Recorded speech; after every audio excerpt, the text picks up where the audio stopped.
allegiance? Oh. I pledge allegiance to the flag of the United States of America and to the republic for which it stands, one nation, under God, indivisible, with liberty and justice for all. Glad to see so many friendly and unfriendly faces here this evening in person, and everyone watching at home.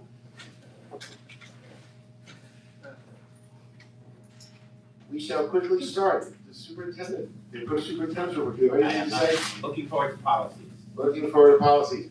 Opportunity for the public to be heard. We have some regular speakers here, so we will say, please note, if you'd like to make a comment or ask a question, please tell us your name and affiliation. If you represent a specific group, if you'd like your statement to be included on board minutes, you must stand in a written copy of the remarks from the district clerk Victor Manuel before speaking, immediately before speaking. As always, public discussion on matters related to staff and students in which their reputations, privacy, or right to due process, or those of others should in some ways be violated, is prohibited.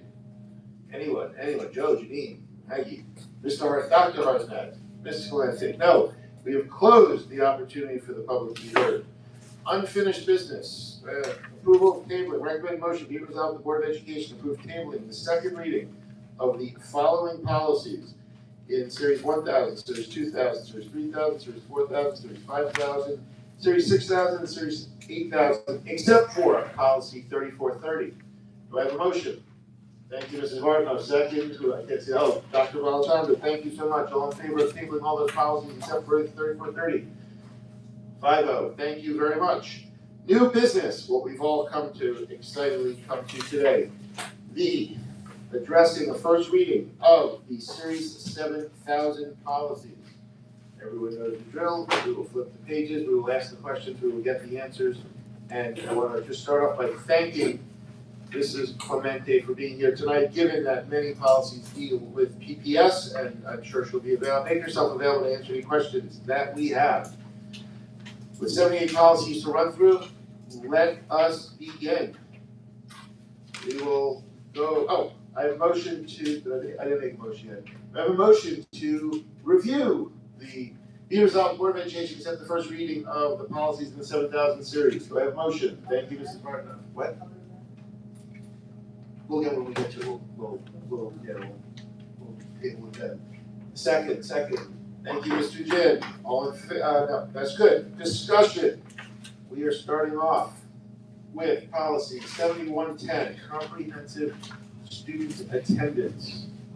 Just Mr. Carmel, with regards to 7110, I will need input from the district on this, specifically where it says the district must customize.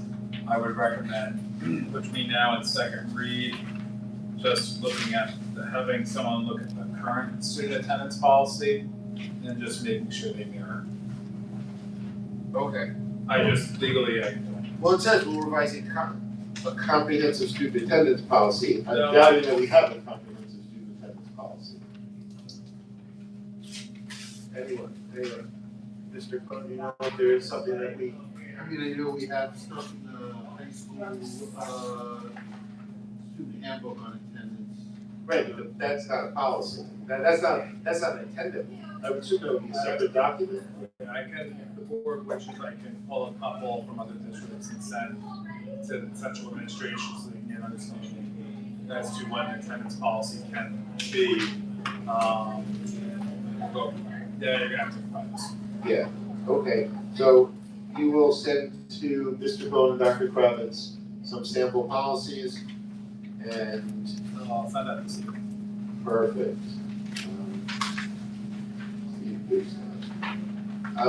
Okay, and then I apologize. What were you saying before, Mr. Giuseppe? Which part are we customizing? It just, if you look throughout on page 2 of it, which is 15 and 408, Yeah. page 3, it just says district must customize. Oh, okay. That's all. But if you have a policy that incorporates all those things, then, this is kind of there's certain things. So, for example, in 60, it talks about chronic absenteeism. That's normal what would be in a comprehensive attendance policy. So the language like there is, quite frankly, there is things in here which, if completed, would be a comprehensive attendance policy. It just needs to be customized to what the district does. Yeah. Has anyone looked in administration? Have there several notes in there about notes to district about whether the above listed is excused or unexcused, whether it does conform to district practice. Do we have these notice of minimum attendance standard intervention strategies? Oh, the second page, the third page, and the fourth page each have notes to district, like right there.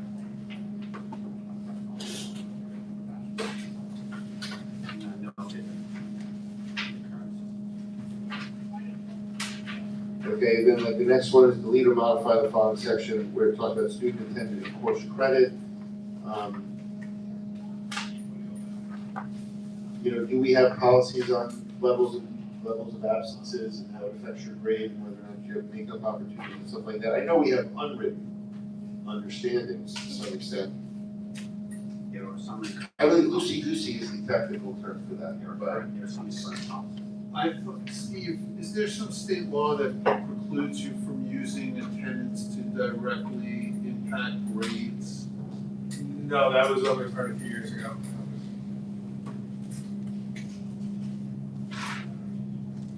I mean, on page 6, it talks about attendance incentives. I don't believe we do any of these, and I'm not sure we have any interest in attendance incentives. And for those not looking at it, things like monthly drawings for prizes, and grade level rewards and classroom acknowledgements for just showing up. I think we're trying to get away from prizes for just showing up. And I believe years ago, we took away attendance rewards because people were sending their kids to school sick so they could get perfect attendance, so we did away with that. I know in elementary school, I don't really want to go back to that. I agree wholeheartedly. So it sounds like this policy Just as an is a aside, mess. previous 7110 was only one paragraph. So now they've put a plan in place, but I don't know what was previously done. Here, what was done in Jericho.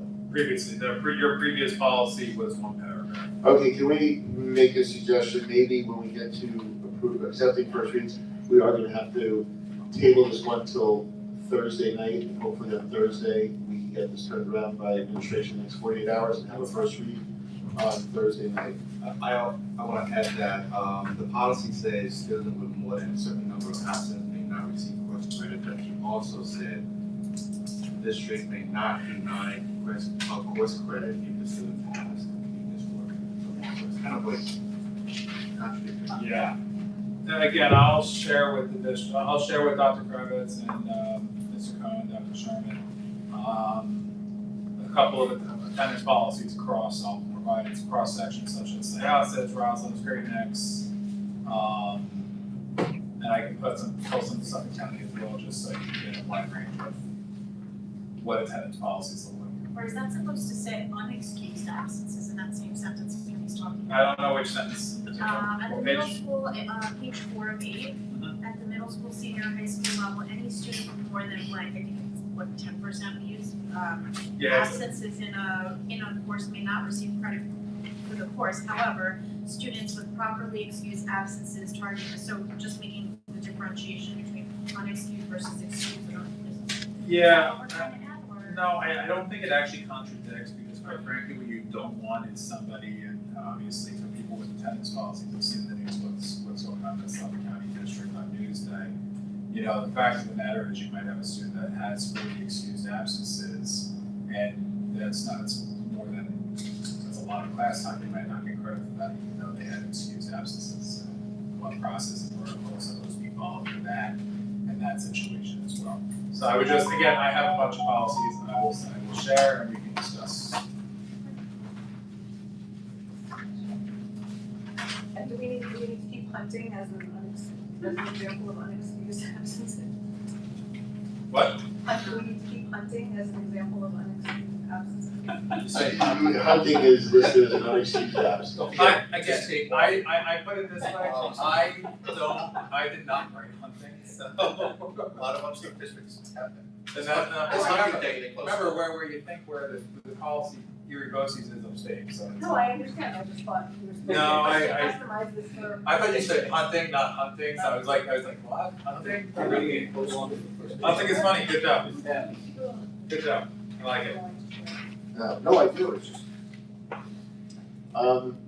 So, we talked about 7110, 7120. Age of entrance, 5 years of age, December 1st, that seems consistent with what we do. Any comments on 7120? It is So just, we don't even need this policy, right? no, you do need this policy. So some policies we need to take people and some. It's don't. not technically a repeat of the law, this is the mandatory minimum of the law. So there are some districts that do December 31st. Yeah, the city also does December 31st, so that's December 1 is the minimum. So you need to have, this policy is required.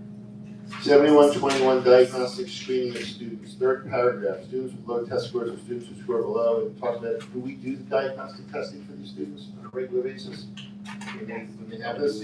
Yep. Perfect. And we also, there's something I have that lists gifted. Oh, it's.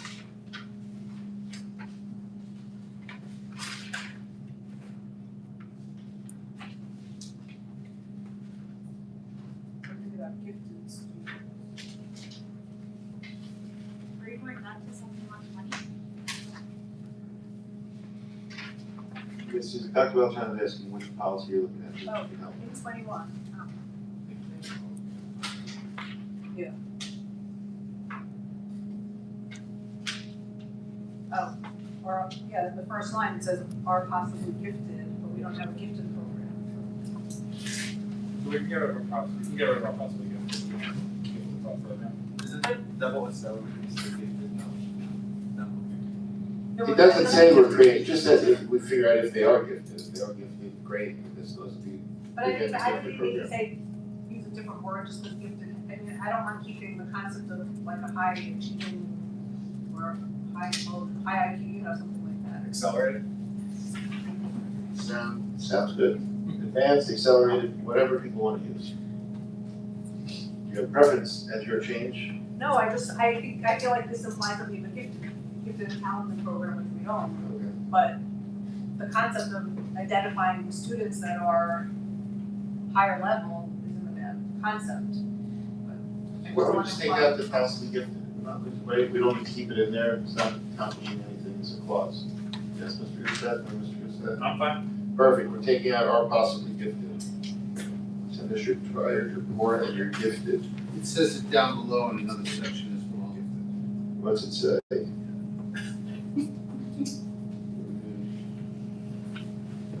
Oh, and the, under results and reports, if the screening indicates a possible disability, the district refer the child to the appropriate programs or services. So take out possibly gifted. Give 21 valedictorians, all our students are gifted. The word gifted comes up a bunch of times in these policies. Then we'll, 1, 2, 3, 4, 5 times. in the section 7000s or another Yes, section? 7,000s. I know I have some of them later on, we're talking about a gifted program. I'll jot them down. Perfect. So it does, but in the law, it says you must identify, right? New York State law and regulations define gifted, it's, I believe it says it, that you have to just identify, you don't have that in the program. But on NICE, the website, it says you have to identify. If you don't like gifted, maybe saying something, those who may benefit from off-grade acceleration or something like that. That's what we're doing, right? Part 17 of the regulations committee, possibly gifted, Oh, so they just keep. requires districts to establish procedures for diagnostic screening for every new entrant to the school to determine which students are possibly gifted. Whether or not you have the program is a local decision, but you have to officially diagnose them. We'll rewind 8 minutes, and we'll take our 8 minutes back. Cool. We're back on to 7130. Now 7130, Mr. Goodstead, 7131 and 7132. We are going to table those until Thursday night when we will have a new comprehensive policy rolling this all into one that will hopefully address, this has to do with age of residency and students in temporary housing and non-resident students. 7133 as well. 7133, oh, foster care, perfect. Students in foster care. Well, that's it. Okay, and that moves us along to 71, so those are all 4 are gonna be, so we've got a lot of tables going on here. 7140, school census. If it's not required, why are we doing this? why would residents agree to fill out this information?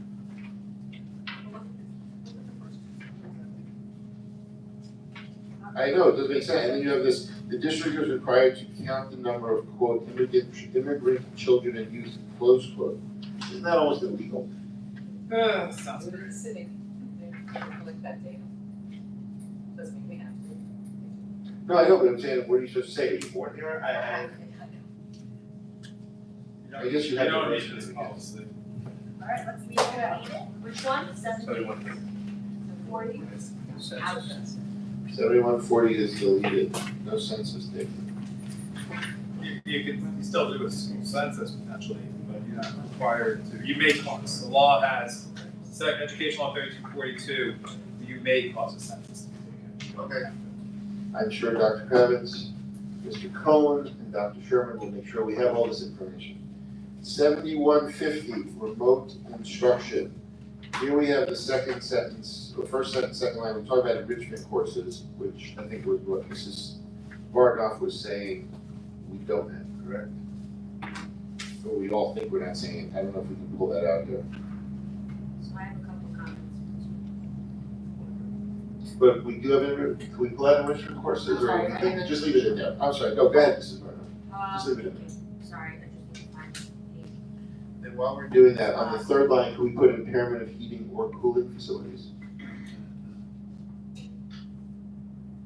Sure. Under compliance, I'm just trying to find compliance. Compliance with district policies, procedures, page, sorry, I'm on a computer, so I don't even It's 3 or 4. know. Okay, compliance, right? So, remote instruction, do we wanna add students, like a sentence, students must comply with district expectations regarding academic integrity, responsible use of artificial intelligence tools, and authorized use of remote learning platforms? Because if they're doing remote instruction, they obviously have much more flexibility and access to artificial intelligence, right, information. I mean, I would say generally, the code of conduct would incorporate all those things. Yes. The requirement in policy says that you have to comply with the code of conduct even during remote instruction. But obviously that's not saying that we can't do that, that's what the board wants. I'm just saying that technically. Just a suggestion. The code of conduct is pretty clearly referred to here. Okay. So, I mean, I definitely don't think we need redundancy, you guys. Okay, so it covers it, fine. And then, under formats and methods, scroll. 204.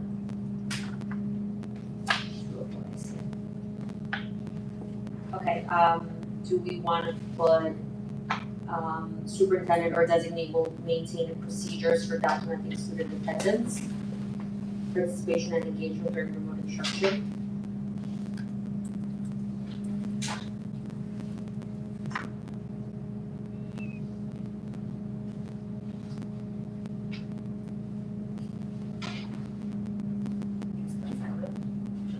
Yeah, under format, yeah. Isn't that covered under just our attendance policy? Like whether it's Well- in person or remote. Well, we instruction? just established we don't have an attendance policy. Then you, I think you have an attendance policy. No, we're gonna have one. You have an attendance We're just gonna- Okay, so point is, do we wanna put, how do we do attendance right now, for remote, if we've ever gone remote? Same way? Same way, it's attendance, the students show up for the. There's no other it's not a different method in any way. It shouldn't be. Okay, because obviously the kids are not showing up, so it's just a matter of who signs on and the attendance is taken. You would be able to set your base, and that would be indicated. That would be Indicative of indicated. they're there. Okay, so then I guess we're good. I assume we do this reporting of delayed period, June 30th each school year, report to the commission, there's also a survey of student access to computing devices. Are we doing this survey? Top of I page. don't know if we've done that survey. Have we done that survey, Mr. Coon, Dr. Sherman? We have devices. Right, no, I know, and so I don't know if we have, it says we have to do this report, do we do this report, is this a state requirement, or are we just being really nice to the nasty people in state? We do a survey.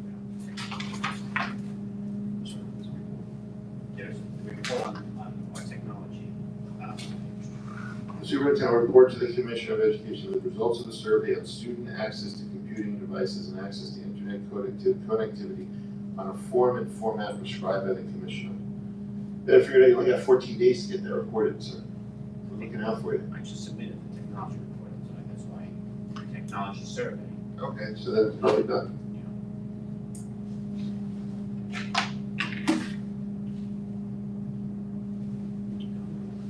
And the district-wide safety plan does have a remote instruction plan in it? Yes. 70, anyone else on 7150? 7210, do we need to put in here on the placement that we will not be doing triple accelerated in math and science? We want that in the policy, it's the first sentence, great promotion of the placement of students. Do we need to put this in writing somewhere? Yes, but where, let's see.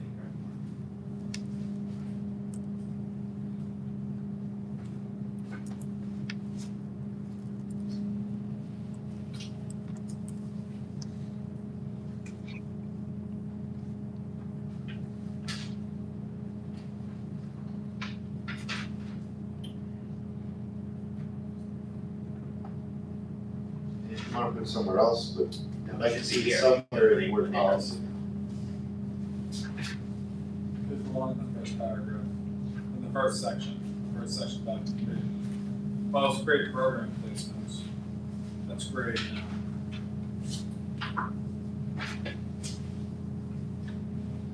So I think the key, the question would be, It would be under advanced coursework, I think, 7223. what placement, so if you had a student coming from another district or another state that had encountered the situation where they were taking, so if it's a freshman in high school and they're already in pre-calc, we've been placing them in the advanced or calc.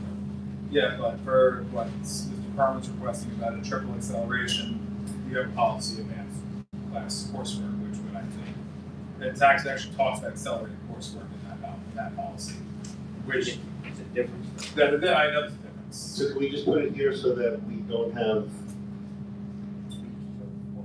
No, I'm saying it belongs in a different policy. But I think what Dr. Krabs is saying, this is placement. We have a new kid come in and he says, oh, I was in 8th grade, but I happen to be doing calculus. No, And you would just cross-reference the other policy. And that would... So So you, we we said- can drop it. We can. can we say a sentence here just so there's no confusion? Thank you. So you put something to the effect of the appropriate placement based on, just other district policy or district policy. Standards. Districts, other students, right? If you had that student studied calculus in 8th grade, we wouldn't put them. I'm just gonna say in accordance with policy 7223, which is the policy about triple acceleration in accordance with policy 7223. And then just the penultimate paragraph in this policy, second part of the sentence, will not maintain in a student's permanent record any individual student score on a state standardized English test or math test during grades 3 through 8. I thought during a prior discussion we said these numbers are included on PowerSchool. Is that not considered their permanent record? No, permanent record is not our schools. Permanent record is really your attendance record, your final grades. Perfect. But actually, I did have a question about that. While I get that this is about the New York State test, technically you include on 8th graders' transcripts and regents, which is also a state administered standardized test. So it's not altogether true that we don't include 8th grade math tests on our transcript. Yeah, but it's about assessments. So regents are not, it says state administered standardized English language, arts, or mathematics assessment for grades 3 through regents.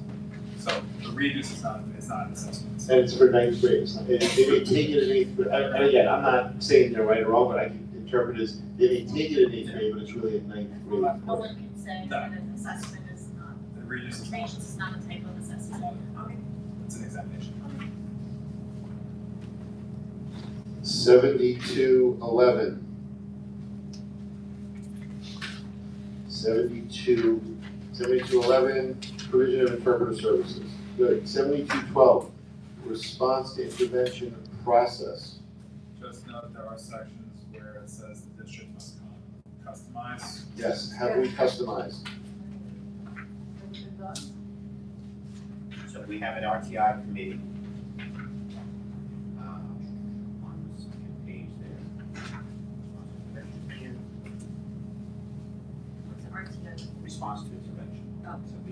and you have teachers, classroom teachers, AIS teachers. So in that section, right under letter E, would be that information. Do we need to table this one until No, Thursday? no. Oh, yeah? Yeah. So it says here, district to specify grade levels and related number of screenings each year between B and C. 6-week intervals. Oh, which one? B and C, sorry. Grade level and related number of each year. Clement, you know, I don't know which one you're looking at. 7, So, 12, page 205. so all our students are screened multiple times a year with the NWVA, and that's part of the RTI process, but students who are in tier 2 and tier 3 interventions typically between 6 and 8 weeks, but it's individualized per intervention. So they are screened regularly, but depending on what intervention they're getting. Oh, I am sure the answer is a great answer, I just need to be on a piece of paper. Okay, I wasn't sure what letter we were looking at, but it may exist. So NWEA is released 3 times a year. Yeah. Right? Is that determined? It is definitely 2 times a year, 3 times for certain students. Identify And we're monitoring close. So then we would strictly specify, so we did a chart in I mean, Sorry? on the Yeah. next page, it talks about criteria for determining the levels of information provided to students.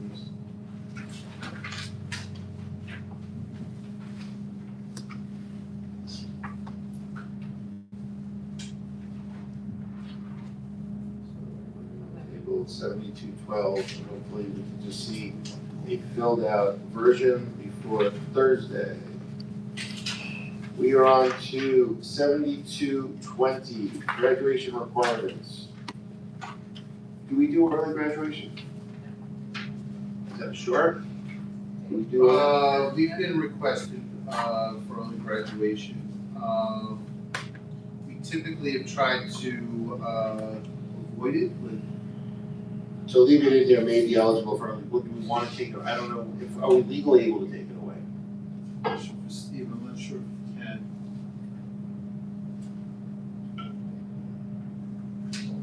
I would not think of it. They may be eligible. They don't have to. Okay, and then the second sentence, it says the board may establish graduation requirements that exceed the minimum standards set by the Board of Regents. Do we do that at all?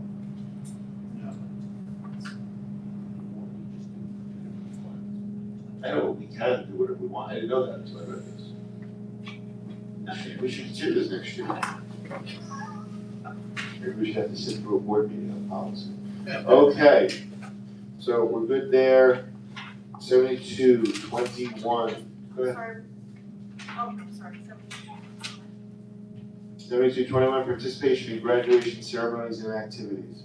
And just that second paragraph with the skills and achievement commencement credential or career development and occupational studies, is that different from students who go to BOCES?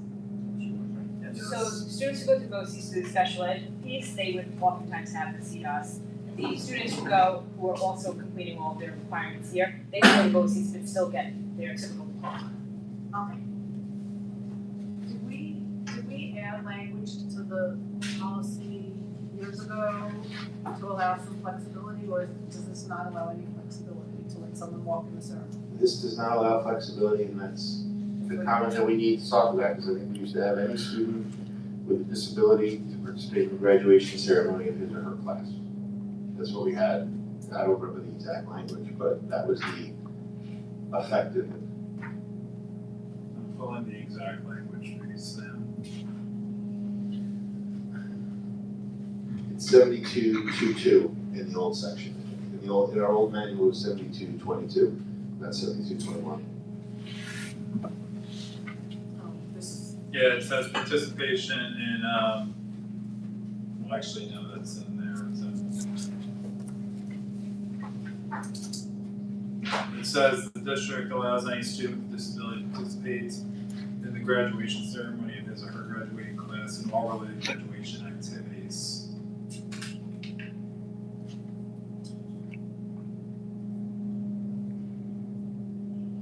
That's not in 7221 or 7222. So our students who stay to 22, typically they walk with their grade cohort, but not everyone because some kids missed it along the way, so we have a few kids currently now in that older life skills class who haven't had a chance to walk yet, even though their grade cohort passed. But most of the kids have completed their certificates, right? They're staying on having completed. And again, So I'm they- not trying to open this up, I'm just Yeah. making sure what you're saying.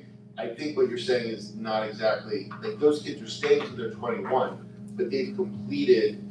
So Whatever they they don't would get do one by of these 18. credentials, just when they get to 22, they age out and we give them like a certificate, but they're not actually acquiring any sort of credential. So do we wanna, I mean, I assume that we wanna add this language back, or is it, would not wanna add this language back?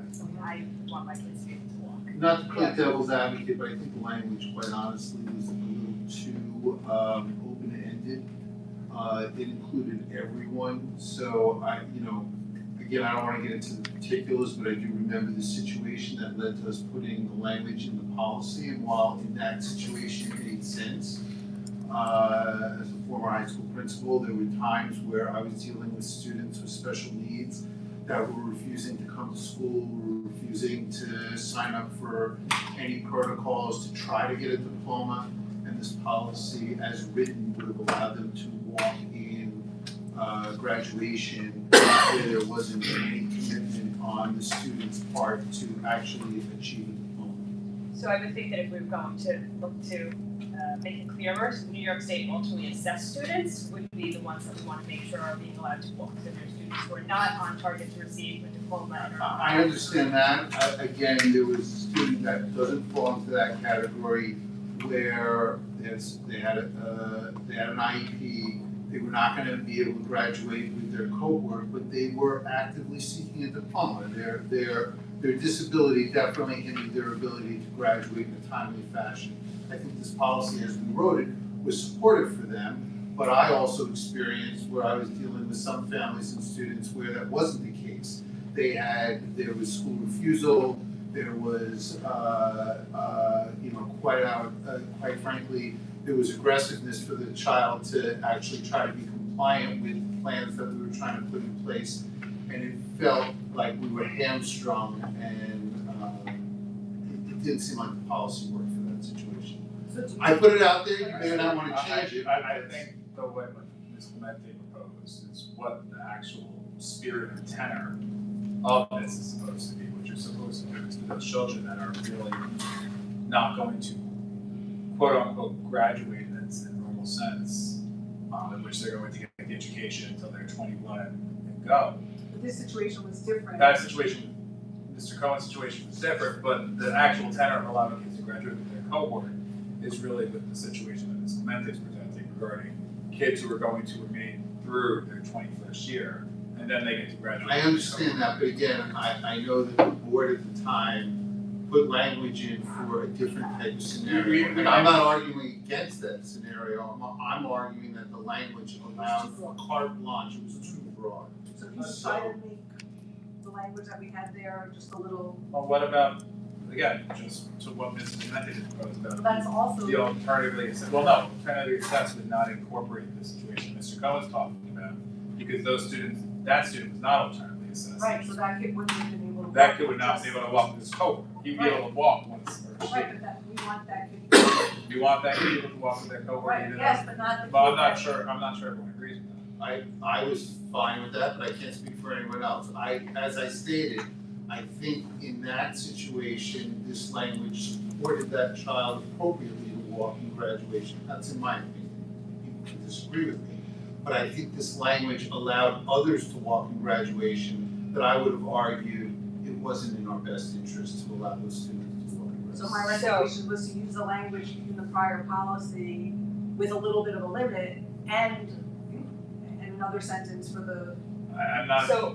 That's not gonna be able to So, read, that like- brings it back to opinion. So I think New York State alternate assessed students obviously have to be identified as that. My other thought would be if you're talking about IEP students who are just not making it out of the 4 years, but potentially summer after, perhaps if they're slated to accrue their credits in the summer after their cohort, they can walk with, and if not, then they would have to walk in the next year's cohort. And there again, you would be encompassing one student, but still not the student that Mr. Code is referencing. Like, there subsequently has been a student like that, and they did walk with their cohort, but it still goes back to the question that Mr. Coden was saying that there was a student that wouldn't fall under that category. And this went around, and it's either we're gonna put this in as a black and white policy, or we're gonna put this in as a, appeal it to the superintendent and to the board. And I don't think anyone wants to appeal this to the superintendent and the board, because that's not the way a policy is supposed to work. When you have this, you need to have cut and dry. It's either we're keeping the baby or we're throwing the baby out with the bathwater. And that's what we have to decide, and because that's how you avoid those situations. But Mr. Chucker looks like he has something to say. No, I was just curious, Dave, particularly you being a high school principal, are you suggesting that there should be some discretion? Well, I mean, it gets back to what Sam is saying, Yeah, so yeah. I understand his concern, but yes, I think, I understand the importance of trying to have policy pretty black and white. I've seen enough gray in this that makes that, challenging, but I understand Sam's point. What about saying to the effect of, obviously we have the category of alternatively assessment, others will be made on a case by case. I mean, I think Because you. Yeah, then you're inserting discretion. And you could have someone basically classified 2 months before graduation, and suddenly everything is waived and now they're graduating, and that's your value of your diploma, right, that we signed. Well, don't finish that sentence, it will get you into trouble. Do not finish that sentence. I'm suggesting as a friend and as a colleague, do not finish that sentence. Just as an aside, I don't think that policy, the language we're talking about, insinuates that they're graduating. Correct. It just says that they get to walk and participate in the ceremony. It doesn't actually say that they're graduating. Participation. Is that what it is? Yeah, it says participation. Yeah. It's not graduating. It's participating in the ceremony. Oh, that's what we were talking about. They weren't certainly part of Yeah, that. no, yeah, it's a moment. No, we're talking about participating. Wrong picture.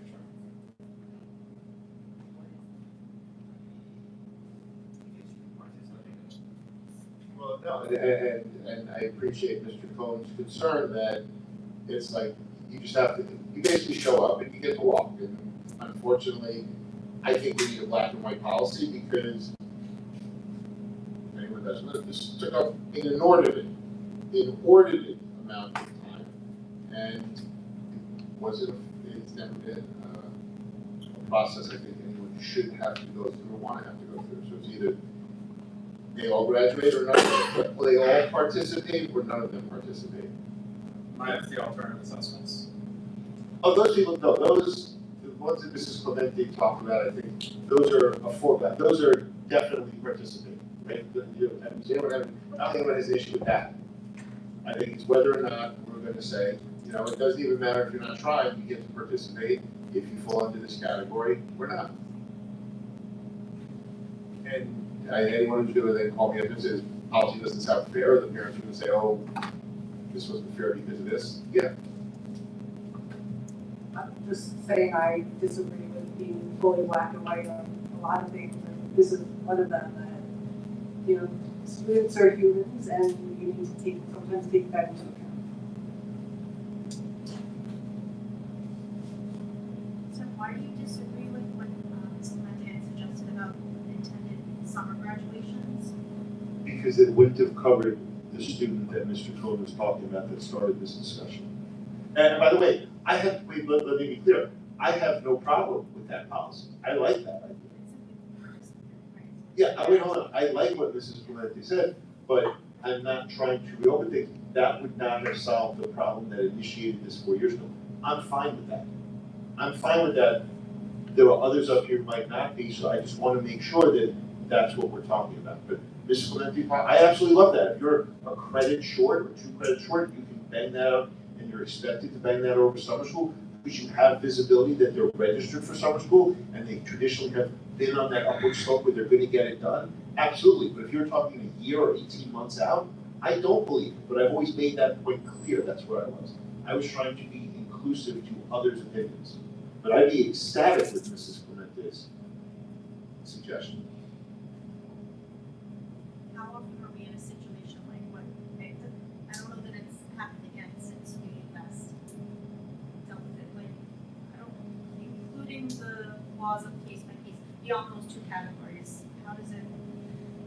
I don't know, because it's never come to our attention, because it was in policy of everybody. It's not a common issue, then how does it hurt us to just put the other situations being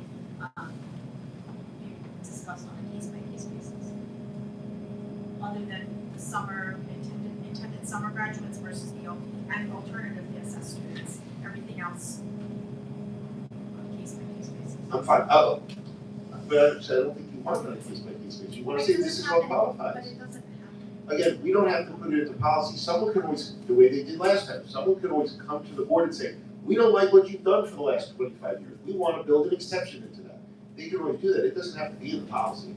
It could be exactly what Mrs. Clemente said, if you're gonna expect to graduate over the summer, or your alternative, you automatically get it. If somebody else wants to show up, they can do it, but I certainly don't think we should be encouraging it. By putting it in the policy saying, oh, by the way, if you have an exception, why don't you show up? We'll consider it on a case-by-case basis.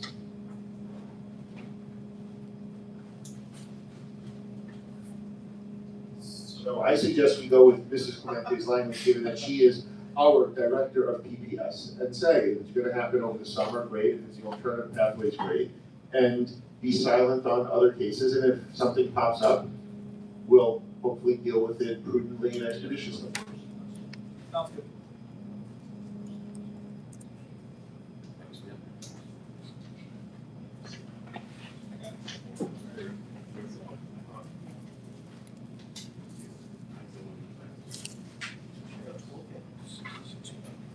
You back with us, Mr. Goodsay, you got the changes? I already got it. 72-22, can we combine this with 72-20? I should have said that. Take out international baccalaureate, that was the second paragraph.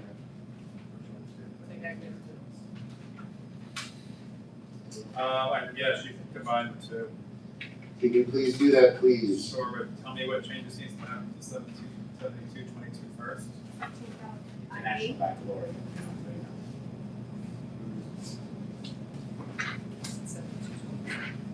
There's a Second paragraph, and then oh, we're not there yet. 72-22. I was listening. We're going page by page. I didn't call it, I missed it by accident. Okay, so 72-22 we're gonna combine, now we're on to 72-23, Dr. Travis. Second paragraph, international baccalaureate. Good. So there's also gifted in there. Yes, take that out, and at the bottom paragraph,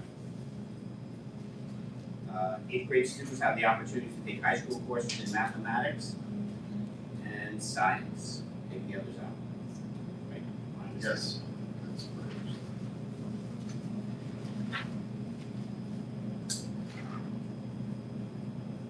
So just math? Just math and science.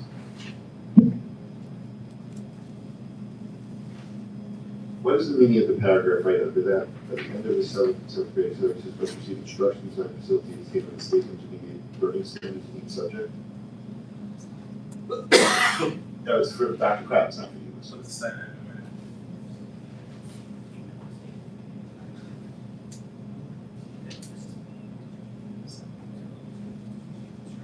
Anyone at the far end know what that means? It's basically, I think, the way I interpret that is if you're developing the accelerated students, they have to meet the standards of the state. And that's it. And they're gonna assess them to make sure they're doing it. Right? So if you have a student who's accelerated, 7th grade or 8th grade, you have to see are they capable of doing those standards. Okay, thank you. Bottom of that page under advanced placement. It says his district will determine a student's readiness for enrollment in the AP class. We actually don't do that. We tell them they can do it.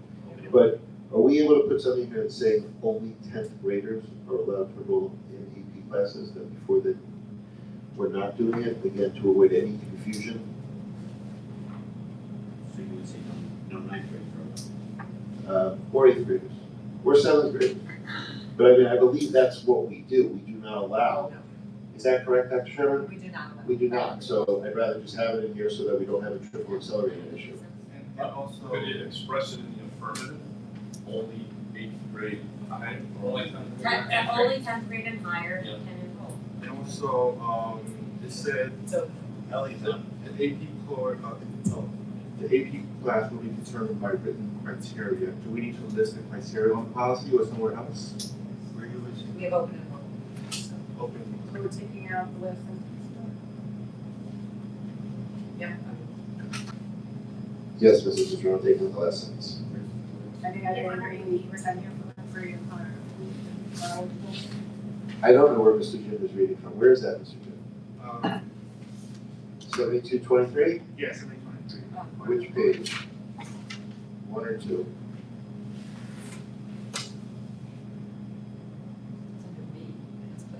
Yeah, okay. But I don't see any written criteria that you're talking about.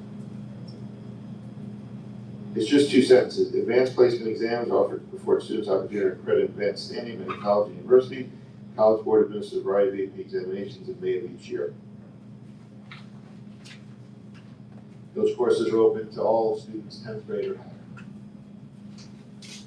higher. Under dual credit for college courses, first sentence, they may matriculate at any college that has a cooperative agreement with the district.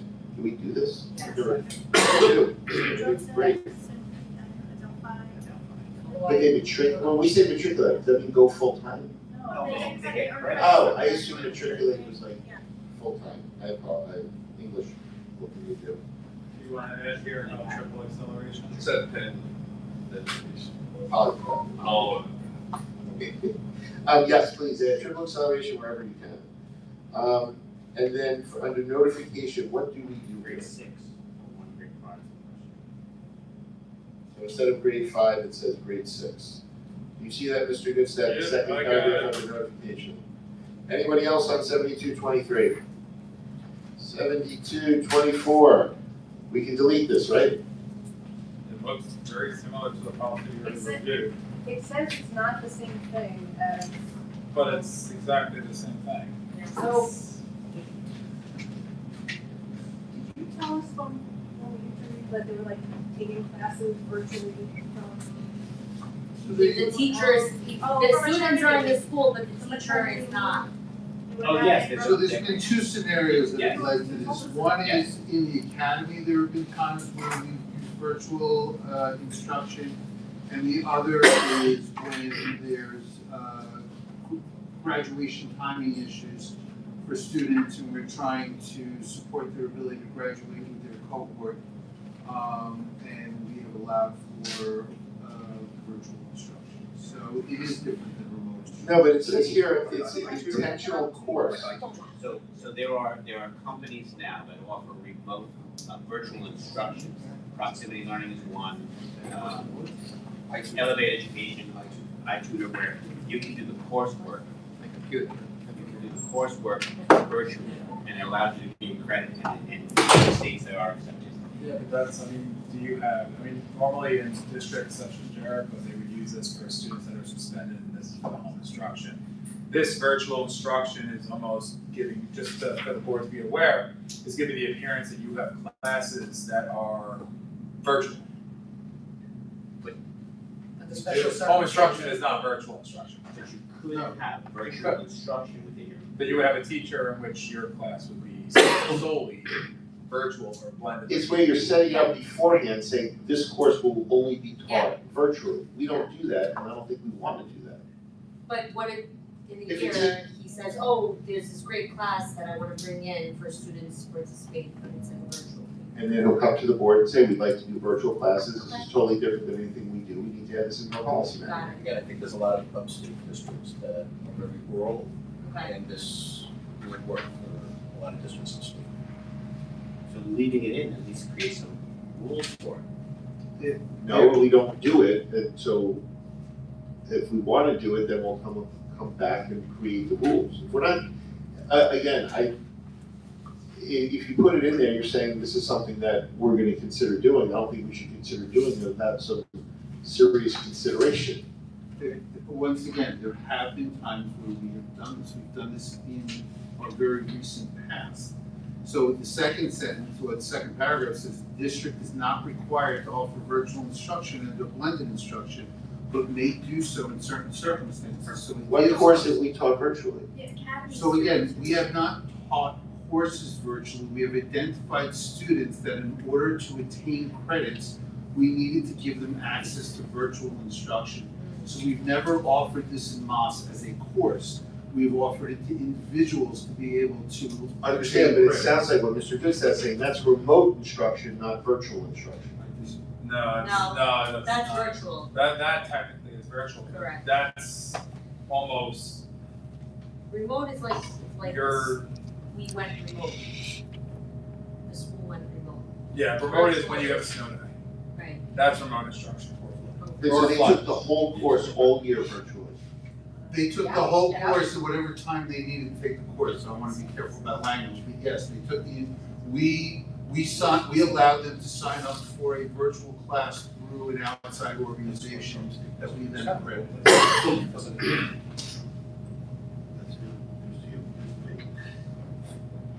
Do we currently have any students on that now? Right now, Yes, we do. We have one student who's medically based home instruction Home and another. instruction, that's home instruction. That's not But we virtual. give, but That's we not give virtual. it But that's- virtually. but that with falls virtual under class. home instruction. Okay, and then I have another CSE student, Who's doing what? But it's home doing instruction. virtual, but it's That's also considered home different instruction. than This is virtual instruction that everyone is taking that course, Available to all. available to all virtually. That's what this policy is. Available all the students in the course, and the school, I mean. Yeah, Right, so even in Dr. Cohen's scenario, that's limited to only one or two students. It's not like my kid can sign up and say, I'd like to take this course virtually. So, can we get rid of this policy, or we not keep it It based sounds like it says may, and it sounds like we do. That's up to you. We don't do it. It doesn't sound like we do it, because it's not a course that's set up for 5, 10, or 20, it's for an individual kid who goes and does it. I don't know. I apologize, we should have never, do we lose anything by leaving it then, Mr. Goodstead, other than no one really understands what's going on? And No. we now learn, at least we learned that we have a virtual program in some cases. So if you're one of the 2 people watching at home, sign up for virtual classes. That would have to be approved by the superintendent.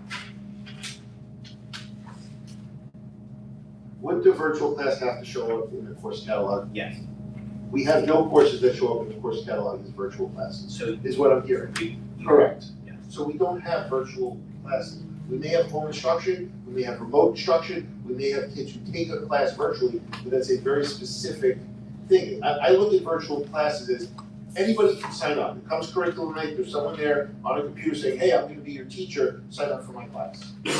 But I could be totally wrong. And given that we don't do this, we're spending way too much time on this policy. So what does the superintendent want to do with this I'd like policy? to keep the policy. Okay, 7240. This is all legal, this is, I assume, good with you, Mr. Goodstead? Yeah, but directory information on page 206. You technically need to define what directory information is. Actually, I take it back, it might be another policy. yeah. It's another policy, I don't know why it's split. It's the next 7241, which we'll talk about in 7241. I'm fine with 7240.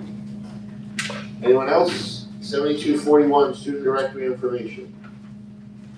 The board needs to determine whether where the X's are is enough. You can do as much or as little as you wish.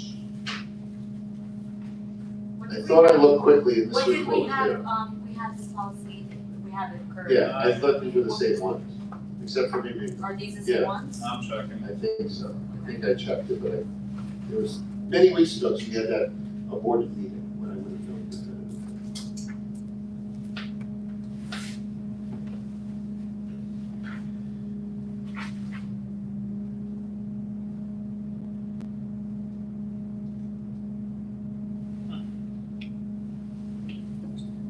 I don't see it on this probably all those. Ms. Martin, do you have it on your, you always have that great computer that has all policies. I can pull it up, I can do a quick version.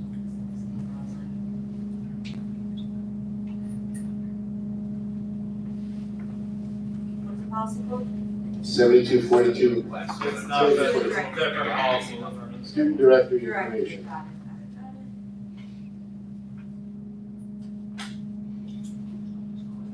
directory 7540. 7540. We have student's name, address, grade level, and photograph. That's it. So student's name, address, grade level, photograph. Yeah, that's only for the athletes. Yeah, but, I mean, I would tell you that technically you should, for the athletic stuff, you're gonna report it out, you should leave it the way it is, and it's right here, not the way it is here. Grade level first, leave. No, leave it as written in this policy book for first. Leave BOCES, what did you say what BOCES says? Yeah. Okay, You don't moving include on. address? No, don't do that. Okay. We are all good. 7240. I don't know. 7242, military recruiters and institutions of higher learning. Well, So we're allowed to deny them? Not allowed to deny them. 7250, other legal. Anything there that offends you, Mr. Goodstead? no,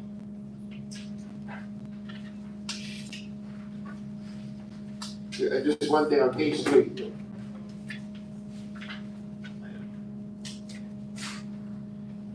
Under 72, surveys funded by sources other than the U.S. government. Have we adopted this policy? The conversation, make sure we do this. The first paragraph, the rights of parents and parental relations to inspect or survey created by a third party before it's distributed by the school. We still do. I know we had this issue a few years ago with some middle school surveys, and I think we then started to distribute it to middle school parents earlier. Do we still do that? We haven't done that.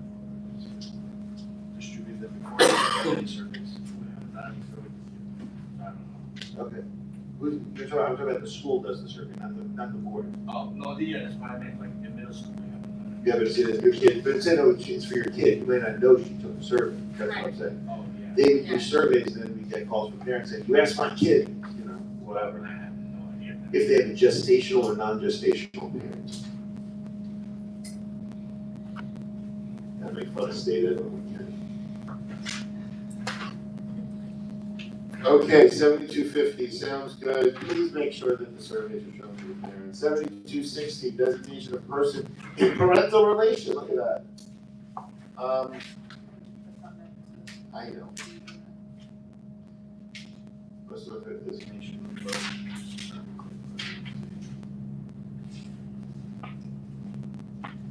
Oh, can we add something in here that the person must notify if their designation as the primary caretaker is revoked? I think this is the one where, who must notify? what? Who? Everybody involved. The old person and the new person.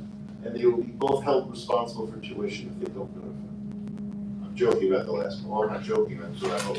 But like if someone says I'm the parental unit, they gestational, non-gestational, or unrelated, and then, so the kid gets residency, and then suddenly they break that legal bond, can we find out? What are you smiling about? Because you're expecting somebody that's trying to circumvent the system. Yeah. To actually notify you that you're going, that they're No, circumventing but when we come to them and say, we found out that you have misled us, they can say, well, no one ever said I had to tell you that we broke that agreement, and this way, it puts the onus on them to tell us. I like aspirations, that's fine. No, of course it's aspirational, but it also gives you, as our district council, better idea to say, here, you were supposed to tell us when you gave that up. 7270, rights of non-custodial parent. As an aside though, I just noticed, General Obligations Law 5-1554, which is referenced in this policy, Yes. does not actually establish a change of residency. I know a lot of districts like to get these forms filled out by guardians saying, here, I'm now in charge, enroll the kid, but the law explicitly states it does not actually you are a resident of where you were before the designation came forward. So I'm not quite sure why they're referring to 1554 as a designation. I need to add another sentence about that. It doesn't actually transfer residency if done in accordance with 1554. Great. Or you could get rid of the reference to 1554. That's fine. No, whatever, from a legal Yeah. standpoint, whatever's best for us. Mhm. 7270, rights of non-custodial parents. You're caught up, Mr. Goodsett? I'm writing a sentence. You write a sentence. I'm writing We'll an wait. aspirational sentences.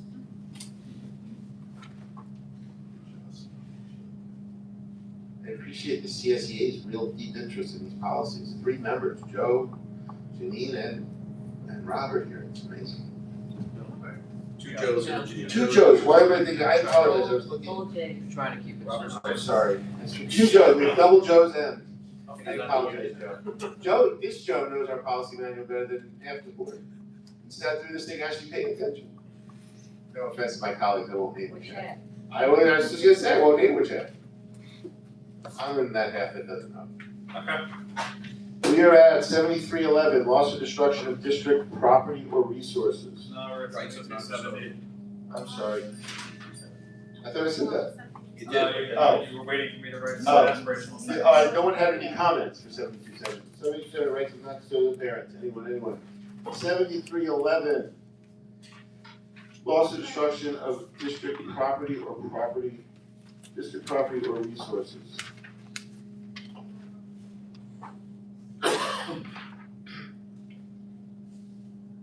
Please do put a pretend on. Destruction.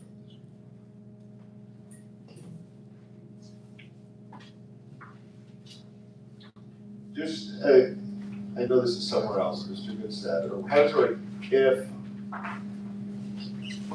kid A takes kid B computer, smashes it to the ground, we're not responsible for making sure that kid gets restitution from the other kid, or that would just be part of a whole disciplinary process, and the restitution is within or outside our control? If they don't agree to it, it's outside your control. If they agree to it, it could be within your control, But if student A breaks student B's computer, there's nothing the school can do about that financially. They can obviously take disciplinary action against student A, but in terms of getting money for student B, that student B would have to do, parents of student B would have to deal with that on their own through some other means, not through the school. Again, student A, they can try, if the school wishes, they can try to. Oh, of course they can try, but I'm saying if the student says no, it's not like they can come to the school and say, student A broke my thing. Okay. 7313, suspension of students. And again, as an aside, a lot of these policies that we're talking about right now would be subsumed in the event of a code of conduct. Summer's business.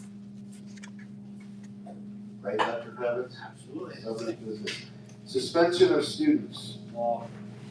but there's nothing in here about cheating. This is just suspension of students, it's not about what are. It says insubordinate, disorderly, violent, or disruptive. Yeah, so generally speaking, that would be endangering the safety, morals, health, or welfare of others. Endangering the Yeah. morals of others. Yeah, I know, it's, if you read Education Law 2801, it lumps these actual categories of infractions into large subsections. And again, as you saw from the code of conduct we talked about a few years ago, in all of those subsections are things in which cheating would fall within. Okay. That's kind of a catchphrase in most codes of conduct. Correct. Having been a hearing officer at student discipline case, you hear that cliche all the time. Which one? Danger to the health. And the whole Got it. So we're not detailing stuff here. Perfect. So 7313 looks good. 7314, students presumed to have a disability for discipline purposes. Sorry, Mrs. John is back on 7313. There was something I put about complaining witnesses, like they have the right, it says that they have the right to ask questions of the complaining witnesses. Yes, So this is a principal suspension. what? This is the principal suspension. So the student who was attacked or whatever had the right to ask about the student? No, so technically. I just feel like I- the student's in an uncomfortable I agree with you 100%. Technically, the complaining witness could be the person who did the investigation. So your AP, your guidance counselor, your social worker, your teacher, anybody other than assistant, to the extent possible. Yes. Again, it's I wouldn't want to put out a student in that situation either, but there are other people that can be the complaining witness. If there were two kids that got into a fight and that fight's on camera, the person who reviewed the camera can be the complaining witness. There's a lot of things. So you make it work, that the student is not. The district complies with the law in order to ensure that the law is being followed and everyone is getting whatever they're entitled to get in the law.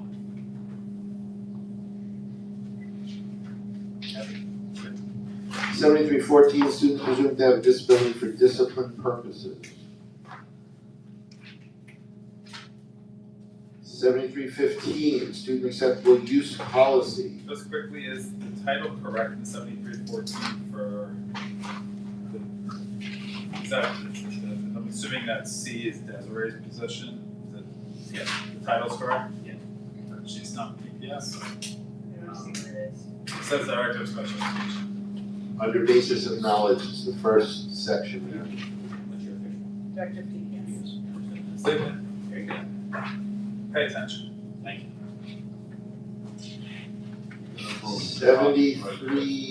7315, student acceptable use policy. That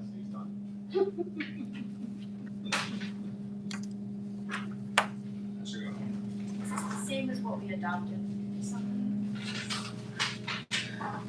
Reverting to the basics.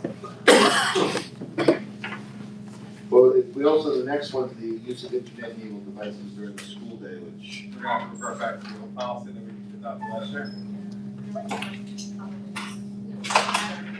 That's more relevant, and it's recent, yeah. that's better. Under the road.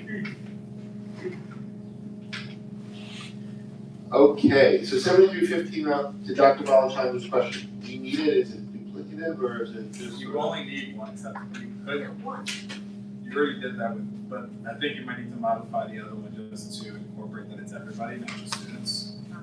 The reason, and this is the thing with Erie BOCES as opposed to as opposed to NISBA, they have required policies, typical use is required, but Erie BOCES likes to have based on different groups of people, whereas in the NISBA numbering, it would be more, it'd be one for everybody. So technically, I don't think there's really much of a difference between the other two policies, just one fall on the student and one is for. It's easier at this late date to just leave both in there. And we'll deal with next them. year. Yes. Yes. The only thing is on 7316, the last two paragraphs on page 3, I think we should add to our existing policy. It talks about posting the policy so that everybody can know about it and ignore it unilaterally, and it talks about the report that the superintendent is supposed to file. I'll make sure when I move it, when I move the old policy into the new Yeah, one, that's good. that I'll leave the last two. You're talking about the mitigation action plan? The last two paragraphs, yeah. The last two, Posting posting, and translation, translation, and yeah. reporting. and mitigation. 7320, alcohol, tobacco, drugs, and other substances, parentheses, students. Can we cover this for teachers on there, or is that You a have, union issue? no, you have that elsewhere. Okay, And again, school districts put tobacco free, you can't have tobacco or drugs, and that, does that include smokeless tobacco? tobacco free. Okay, We talked about this previously. I know, we enforce it almost as much as we enforce the public policy. 7330, searches and interrogations of students. Yeah. Any issues with this, Mr. Goodstead? Don't do strip searches. I don't think we did, do we have them in yet? It's in the policy. Last slide. Section on it. Yeah, there's no mention of Oh. contacting before that happens. It says it's almost never justified. Correct. So, I mean, I had the highlight almost never justified highlighted. Technically, this is gonna sound, and again, like I said, this is another policy that would be incorporated by a code of conduct.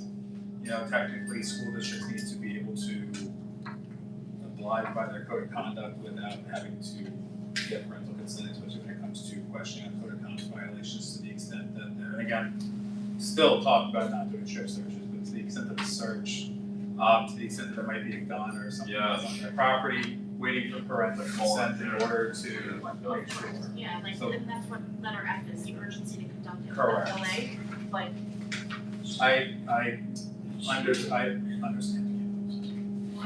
So you're saying we should take out strip searches, or you just No. justify it? I'm just, I did not justify it, but Justify the section. yes, leaving the it in. section needs to remain.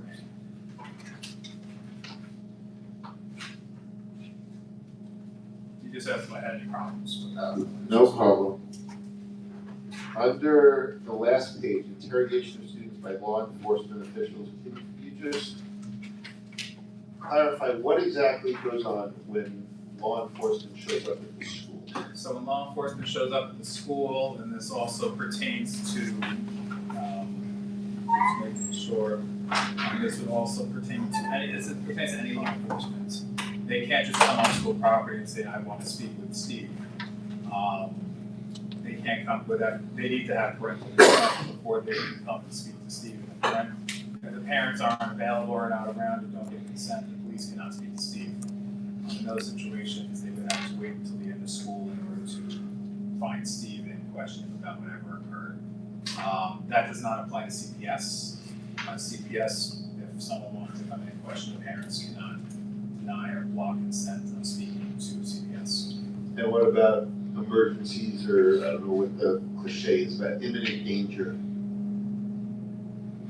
Technically, you need parental consent in order for law enforcement to speak to kids. Kid walks into school with a gun, police can't ask them without parental consent, did you come into a gun to do anything specific? Did you come into Well, the other if guns? that kid brought a gun to school, I'm pretty sure he's gonna be taken out in handcuffs, and then they'll be down at the station. So they'll be out of our school building at that point. If they're questioning in our school building without an arrest regarding a gun. So they can't arrest on school, they can't question on school property, but if they arrest or bring something, they can't bring them down for questioning without parental consent either, correct? I mean, once they're out of my school building, that's really what. We care about our children, Steve, Of course. wherever they are. Of course you care about your children wherever you are, or wherever they are. Okay. No, we ignored that too. 7340, bus rules. to start, Can we put the district furnishes transportation to all resident students? but to all resident students, period, we transport every day. Yeah, no, I think we should take off that last part of the sentence. Yes, no, after, starting with who's through the end of the sentence. Yeah. Get rid of, and can we add something on here about cameras? Cameras on buses? Yes, don't we have cameras on buses? I just wanna make sure we have that they're actually working, so if we put it to board policy, Mr. Stone can guarantee for us that they are Or working. buses inside, cameras inside the buses, and we also have to stop cameras on the outside of the bus. And so we just put a sentence in there that we have cameras on the buses to help us monitor these things. That would be great. 7350, timeout and physical restraint. Is the first sentence here our decision, or is that law?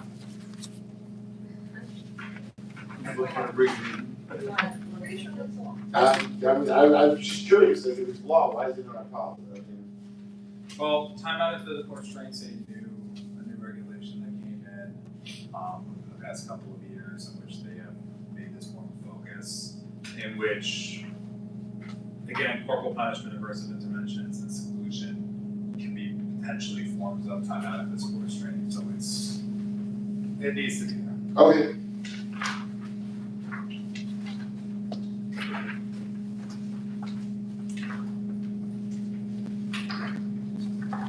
Under page 6, following rules apply to the use of physical restraint. Physical restraints will be administered only by staff who receive the legally required training. Who do we have in the district who is qualified for legally restraint? We have a lot of people with safety care training, so we have teachers, we have aides, security, depending on who you're working with. Got it. Right above that C, it says the use of prone restraint is prohibited. My understanding is that's the safest type of restraint. And I'm not an expert in restraint, this is purely based on Google searches, so it may be, but it says prone restraint is the safest type of restraint. So I'm not safety care trained, so I don't wanna speak to what the most, the safest one is that they use, but they also, de-escalation strategies are the primary focus of safety care, and then there are other restraints that would be used as necessary. I can get you the safety care materials, so. Perfect. And there's nothing in here that prohibits a faculty member from separating students who are involved in some type of altercation, physically separating them. I'm asking to confirm. Harm to self, harm to others, harm to school property, or other You're all good. 7350, I'm sorry, I'm still there. Keep going. There's a couple of things on page 5 and 6 that need to be customized. And, which one, where's that? 5 and 6 is 7250. Okay, and under training, it says all staff will receive annual training on the district's policies and procedures related to the use of timeout and physical restraints. If we just make sure that gets added to our summer education program. 7360, Weapons in School and the Gun Free Schools Act.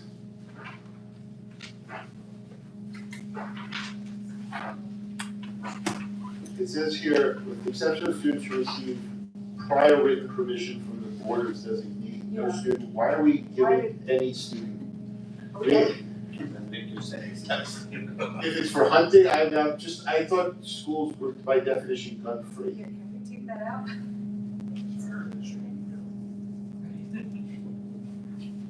You mean you can't imagine a situation where you can consent to someone coming with a gun? I actually spent nights thinking about this, and I just haven't come up. We rarely. I don't know if there's language in here, I would have to reread this again, but is there any language that says that they shouldn't bring like a fake gun to school? There's something in there about, fake. Does anybody else remember that in one of the other policies, something about carrying a false? I don't remember. I know. And then it says, the discipline may include mandatory suspension. Is that only mandatory? Like, Yeah, that's for a period of not less than 1 calendar year, you can technically, you don't have to. It's scary. You don't have to make it. I don't see any language about fake gun.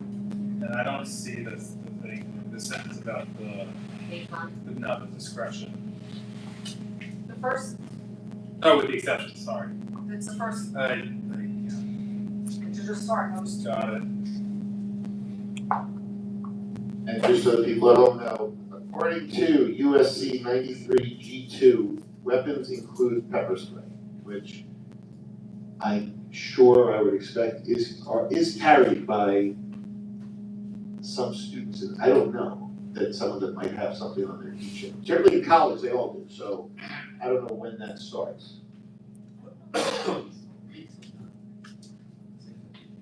Pepper spray? Okay, I assume there's a thing. I'm not sure. Is there a reason you shouldn't be? Oh, no, I know it's not someone in New York State, but everybody here goes to Jersey. Right, it doesn't fall under. Everything is new in New That Jersey. doesn't- Oh, look at that, he's a Broadway fan also. So wait, so you can't,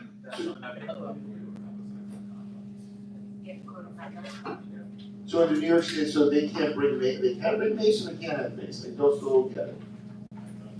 Okay, but you can't have a pocket knife with a blade less than 2.5 inches, so all of our woodworkers are No, you still cannot. What? You cannot bring a knife to school regardless. It says here, for purposes of this policy, the weapon will be defined as an 18 USC 930 G2. And under that explicitly says not a pocket knife with a blade less than 2.5 I inches. agree, but at the same point, you would still suspend the kid if you were in a knife to school as well.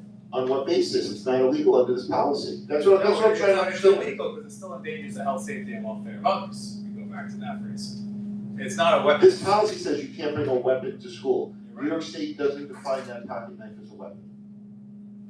So how are you suspended? Hold on, I'm happy to suspend them for a knife. Bringing a blade to school, when it comes to those, when it comes to that code of conduct, and again, a code of conduct will expressly explain a lot of these issues that we are discussing right now regarding what is and what's not.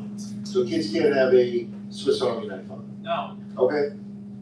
and in fact, if they were, I would not have as many suspension hearings as they do across Long Island. So they can hunt, but they can't use their pocket knife to cut up the deer. They can, Anyway. they can do whatever they want outside. They can do whatever they want outside of that. No, I think not. 74, extracurricular activities. No, we used to have a rifle range, so. A lot of policies, a lot of districts. Somebody spoke about like the whole thing. And the lead in the basement. Yeah, that's right. Can we take out this limited open forum Yeah. section? Yeah. Well, technically you are. I mean, the fact that you have a board meeting is But it's student groups. This wasn't about, this is about other people holding meetings here and stuff like that. Non-curricular related secondary student groups. Or non-instructional time. this is all student, initiative, so. I guess I just have questioning what it was. Well, I mean, then again, you have clubs that Clubs are, outside of the school day. they're non-curricular, so you have, So this is clubs. it's clubs. You're not, So but these are only approved clubs or these are any clubs? these are non-curricular related secondary student groups, I would assume that we are approved. Okay, so they're only approved clubs, it's not like some students can say we want room to go have our meeting. Okay. So we have to, so you're saying we have to leave that in here? Oh, it sounds like we need to. No, that's what it's saying, I didn't get it, okay. 7420, sports and the athletic program. Yes, I had a question about this, specifically regarding the athletic placement process. Where it gives you parameters that are included in the process. It includes physical and emotional maturity. I believe that there is a movement to change some of that, like they're doing away with The tennis ground. standard staging. So I wanted to ask Mr. Cornblum if this is still all applicable before we approve that. I don't think it's been changed yet. I thought I talked to him briefly about that. I thought he said it had been. We can keep it as is. Are you talking about the middle school playing JV or? No, just using physical maturity. I think that they were talking about removing that. They were not going to pay so much attention to. Technically would go into effect if adopted, it's going up for permanent adoption in July, at the Board of Regents meeting. And it would go into effect after, so technically at this point in time, it has not changed. It's interesting because it says who want to participate in sports at higher or lower levels. I've never heard that before at lower levels. Yeah, sometimes there are Playground. kids that need, no, down like to high school to middle school, not down from varsity to JV. It doesn't happen, Grade level, I agree. yeah. Just here, we do have a policy where middle schoolers who cannot play JV, they can bump up to varsity. No, can we add that in here so that it's codified? So right under athletic placement, that they can play up and they can only play at varsity, not JV. And Steve, once it is, You'd have to modify the policy to reflect the changes.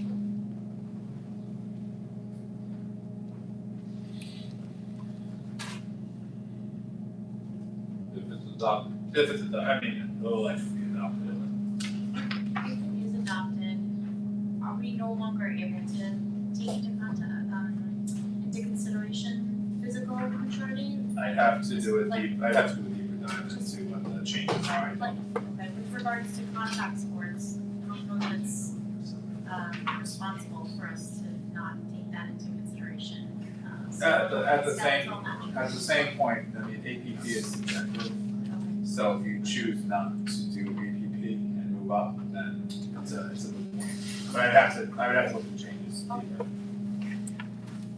So keep it as is. Right now. For the time being? What's the DPC tomorrow? The athletic placement process. 7430 contest for students, student awards and scholarships. Can we just make a rule that all contests should be made available to all students where it's age appropriate? As you know, we've gotten some, or a complaint about contests in the school that are only open to paying select members of the PTA. And so if you're gonna run a contest in the school, it needs to be open to everybody. Does anyone have an objection? Anyone on the board has an objection to that? You're saying that the contests that The are. reflections contest, is my understanding, is only open to PTA, this is the PTA members. I think this is the conversation we had. Isn't this the conversation we had a few months ago? I think it was, we had a complaint about this. That's also true of scholarships. I understand, and by the way, for the scholarships part down there, I think it should be, district will develop detailed procedures for the selection of the recipients of awards and scholarships. I don't care, I mean, that's fine, but if they want to do the scholarships, it's your money, you can decide who's eligible to it. But if you're gonna run a contest that's gonna be in the school, on school grounds, and you're gonna have, stuff going on here, it should be open to all students. And I thought it was was it not reflections? There was a contest, and I apologize to PTA if I'm misremembering what it was, but I think someone had said there was some contest that was only open to PTA members, and I think it was reflections. Reflection is one of them. Comes in. Is one of them. It is one of them. Okay, I'm not crazy. So if we can just add that, if you're gonna run a contest here, it's gotta be open to everybody. Sam, when you say open to everybody, do you mean in a grade or? Age appropriate, open to everyone who falls into the age classification. Is it just age? I mean, you Great. may have a contest that's only available to students that are in certain performing arts programs or things like that. I assume it's a performing arts program, they're not gonna win a piano competition if they're not in the performing arts program, but that's fine. I didn't think that far in advance, I'm happy to do that. I mean, I'm just anticipating that there may be niches. No, why do you say the converse way, no, contest, no will be prohibited from being in a contest if they haven't paid a, there should be no membership requirement to be in a contest. Not that it's open to all, there'll be no, being a membership. That removes the potential PTA issue that you discussed before. I'm fine with that, that's only, that's, like I said, that was just a complaint we got earlier in the year, so I just wanted to deal with that.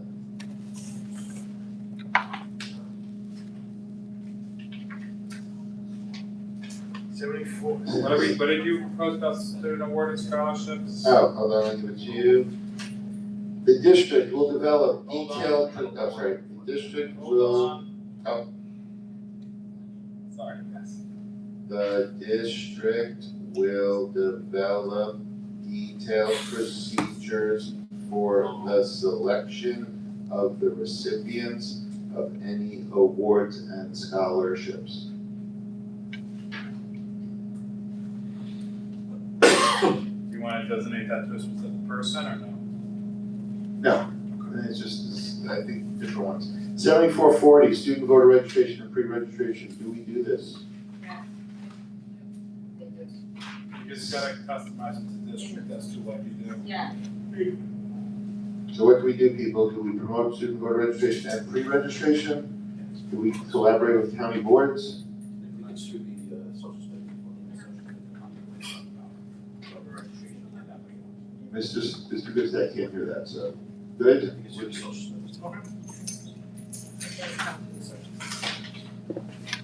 7450, fundraising by students.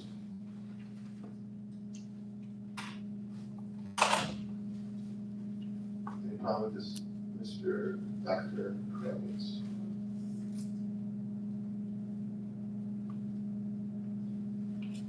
Just going back to student voter registration, say to be at least 16. Is there some place where they enroll at 16? No, it's a That's pre-registration, pre-registration. pre-registration at 16. You're allowed to pre-register at 16. This department, I've had a strong turnout in 16-year-olds for our election.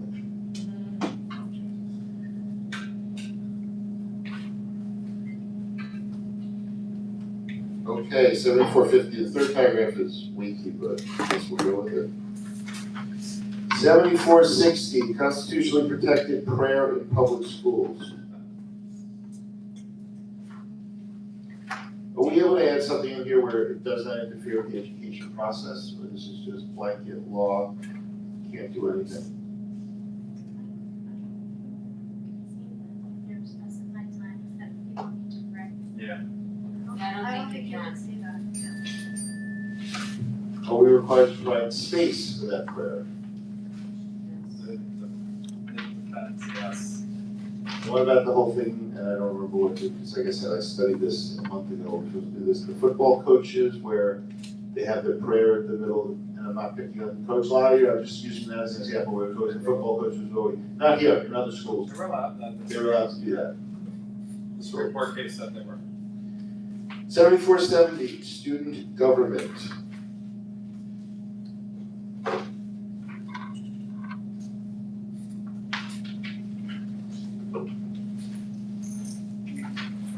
Anybody?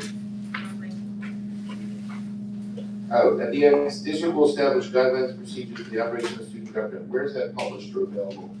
I know this I from. know they have bylaws, I know, but they don't publish. I know students who've had issues with this in the past. So if we could just find out that, I forget the names of the teachers, they're wonderful people, but I think they were hiding the laws for a few years. So, They may have done I guess that we should since. make sure it's on the website. Yes, that would be perfect. You got it.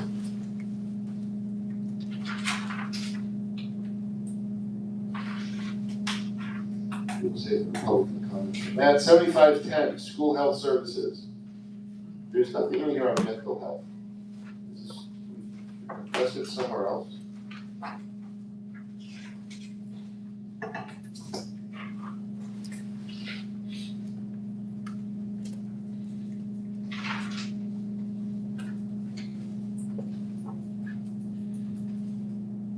No problem. Under immunization of students, Mr. Goodstad says the district will not permit a child lacking acceptable evidence of required immunizations to remain in school for more than 14 days or more than 15 days for an out-of-state or out-of-county teacher, 30 days. Second page, second paragraph. Except for that, are those legally required, or we can make those shorter, the 14 days? It's no more than, the law just says no more than 30, it's for more than 14 days, so I don't. We can't make it no more than 5, right? You can make it 5, but you should, no more than 14 days is 5, it could be 0. And in fact, the Department of Health, especially with the 14 days, has taken the position that if a person starts school and it's determined that they don't have the requisite vaccines, that they should get 0, because it's really 14 days from the start of school. So we should make these 0? No. If you don't, The law says no more than 14 days. 0 is no more than 14 days. The law is written as no more than 14 days. It's easier to just be consistent with the law and shrinking it down based on depending on the situation. Don't make it 0. you make it 5. Leave it no more than 14 days. Steve, are you saying we could implement it as 0, but we can't write it as 0? You could, I'm telling you that you should write it as what the law says, which is no more than 14 days. But if a kid shows up without immunizations, we have to let him into school. Depends. Not if it's more than 2 weeks into the school year, you're saying. Or if they're a new student, it's different, but technically, if they're a student that's already been enrolled. So for example, a few years ago, there were a lot of students, not here, but there were a lot of students across Long Island that were excluded because wild child pediatrics allegedly, but did not actually get vaccines. So what happened was, the Department of Health sent a list of these, sent letters to superintendent saying, you must kick out Johnny. And since Johnny has been in school for 14 days already, Johnny doesn't get to stay for another day. Johnny is out tomorrow. They challenge, they sue the state court, then the school districts all won. So, and again, but it's the 14 days was from the start of school. So technically, that's why you say you don't want to do 0. I'm sorry, so a kid can show up without immunizations, but we can't kick him out until day 14 of the school year. You technically can, but again, the law is written as no more than 14 days. Okay. It's above my, as long as the nurses understand this, all good. Again, you wanna keep yourself with you wanna stay with the law, because you can't get in trouble with Okay. it. Right, Dr. Kraus? Yes. Second to last paragraph, provide annual summary of compliance with immunization requirements of Commissioner of Oh, Health. but just to go back to the 7511, I don't like the first paragraph, it's not written correctly. So I'll rewrite first paragraph for you guys. What's the number? Well, technically, there are certain vaccines you can't get serologic testing for. Polio, Tdap being two of them. There's no such thing as serologic testing. So the way it's written, it appears that everybody can get serologic testing for every vaccination. That's just not true. It says if applicable. I know, but people don't read it. Put it in bold. But you want to write as a sentence? Write as a sentence. We will table 7511. You don't have to table it. You can take it for first. It's not a major change. Not tabling 7511. Moving on, 7512. Student physicals. Under dental health, it will request a dental health certificate of each student at the time that health certificates are required. I don't know why I marked this. It's not, so dental health not required. Director of School Health Services, is Mrs. Clemente still? Excellent. Under page 4, health screenings, the district will provide scoliosis screenings, vision screenings, and hearing screenings. Do we provide any of these? To who? Vision screening for sure. In the elementary, do they do scoliosis? I remember getting scoliosis tested. Right, no, in like elementary school, they did everybody, right? They do vision and hearing. It says not documented on the health certificate. Oh, it says there's not, everybody gets invited. I got you, sorry, I should have read more carefully. Last page, and I'm not trying to get it deeper, accommodation for religious beliefs. No health examination will be required where a student or the parent in parental relation, whether gestational or not, to that student objects on the grounds that the examination, health history, and or screenings conflict with their genuine and sincere religious beliefs. What religions don't believe in a health history or examination? Or vaccinate, I thought vaccine. No, vaccine was repealed in Should 2019. include except vaccinations? No, there's no religious belief for vaccination. But 136.3, which is health services, that's the language. I don't know what religion is against health screening. This is Mrs. Citron even said Jehovah's Witnesses, they don't believe in treatment, but I don't see why their religion would say we can't see if you're sick right now or some type of health issue. Okay, so as far as we know, there are no religions that qualify. I'm not a religion expert, but As far as we know. as far as we know. 7513, medication and personal care items. Are we allowed to give kids aspirin, eye drops, or cough drops? Instead.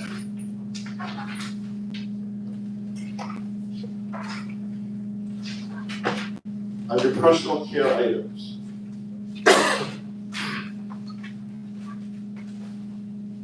Sunscreen.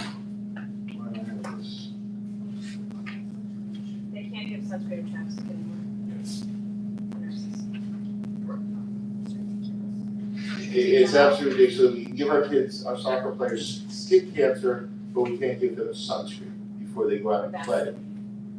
There's a reason. Wait, they put Vaseline as a sunscreen? No, you can't Yeah, like give chapped Vaseline lips. anymore, yeah, like for Trapped chapped lips or lips trapped skin. The nurses cannot. give that Is out there any any longer. reason we have to remove sunscreen from this policy? No, it just the students may carry and use. And you make it available at, The nurses. no, The list of things that they probably. It would be really nice if the referees would carry sunscreen for the kids in the sunny games. 7514, student health records. This will keep a convenient, accurate, up-to-date health record for every student. Insofar as the health records include confidential disclosure. Aren't all the health records confidential disclosures? We're not HIPAA, but yes. So I don't even understand what that's there for, but okay. That's the second sentence. Yes, I see the sentence. 7520, accidents and medical emergencies. Third paragraph, board encourages all staff members to be become CPR and AED certified? Do we have any idea how many of our staff are? And why are we not requiring them all to be? I could definitely give you, I can't give you numbers, but I can tell you, so we train all custodians, we train all coaches in CPR, all administrators, including central office. And then what we did was, because teachers were asking for it, we did, last year, I think we did we did an in-service course to teach, so a lot of teachers had taken Are we also doing that for use of Narcan? No, we're not, that's just strictly on your own. that. We had like wellness, we had some sessions where some bunch of students had. We're not encouraging staff to do that. We should add this on, because I don't encourage them. It's aspirational, we might as well. Yes, can we add that in there, Mr. Instead of third paragraph, add Narcan, and I'm sure all the union representatives will go out and encourage their members to do it and say, we should really put this into our contract, and we must become certified in all these various things. Maybe not. 7521, students with life-threatening health conditions and/or anaphylaxis. I assume we do all this. We are all about the same thing. I believe I spoke to Mrs. Clinton about this previously, that we can do all this. 7522, concussion management. Again, I believe we've spoken with our director of healthcare policy, and this all seems kosher. I'm not sure what you do. Sorry, going back to 7521, the notification of policy and written materials, do we do that? Send out once, 505, last paragraph, the notification of policy and written materials. It says once yearly, we're sending notification to parents about awareness of anaphylactic policies. I don't know that. Maybe in the calendar. Yeah, we probably did the calendar. I think we have that on this.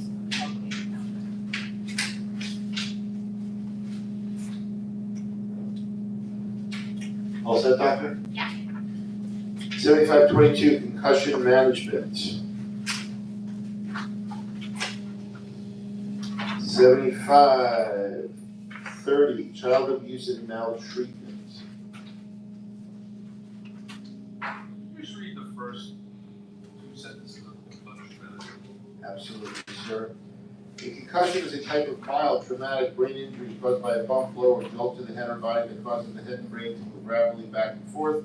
Recovery from concussion and the symptoms will vary. Avoiding re-injury and over-the-exertion of the flow recovered are the cornerstones of proper concussion management.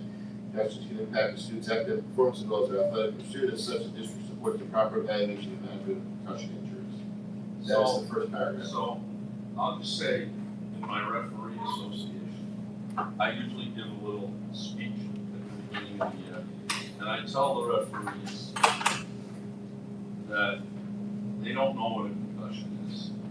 Generally speaking, an athletic, even an athletic trainer on the field of the play doesn't know what a concussion is. So I try to get them to use the term head trauma, because if you don't know, the layman doesn't know what a concussion is. The symptoms could be after, Yeah, no, listen, it's, they don't show up necessarily. sometimes, yeah, so I always try to, but I would defer to the doctor.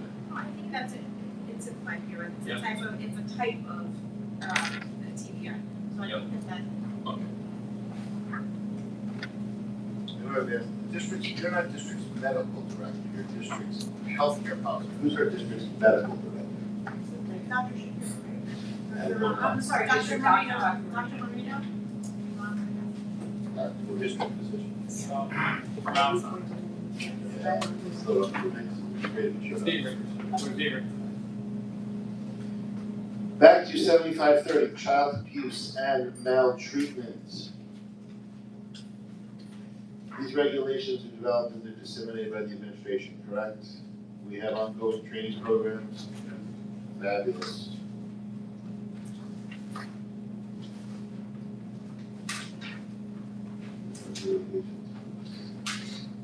On page 3, duties upon receipt of an allegation of child abuse in an educational setting.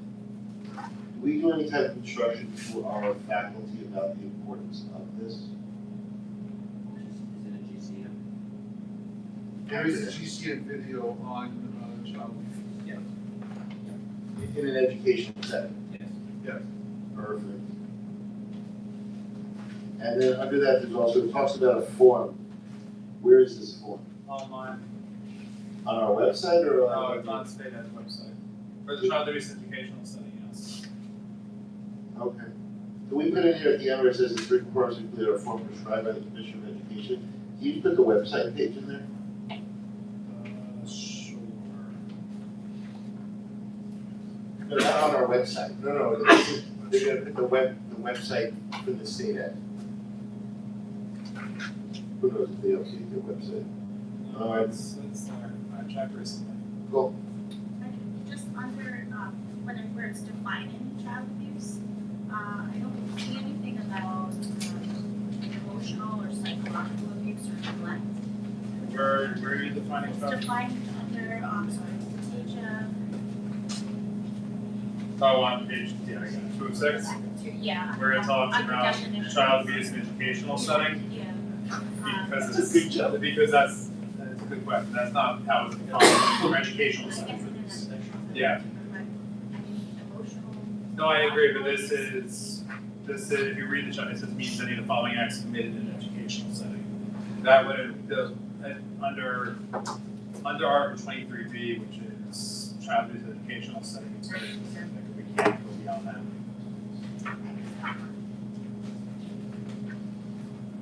$75.40, suicide. That was quite the crowd. $75.50, dignity for all students. And yes, Mrs. Clemente has confirmed we do all this. Right, Mrs. Clemente? The Dignity for All Students Act, I don't oversee it, but I'm saying yes. Now, Dr. Sherman, we do all this, correct? Yes, you do. I apologize, Mrs. Clemente, I forgot which ones we went over with you or not. It's all right, I'll- 7551, sexual harassment of students. I know this is not you, Mrs. Clemente, this is back to Dr. Sherman.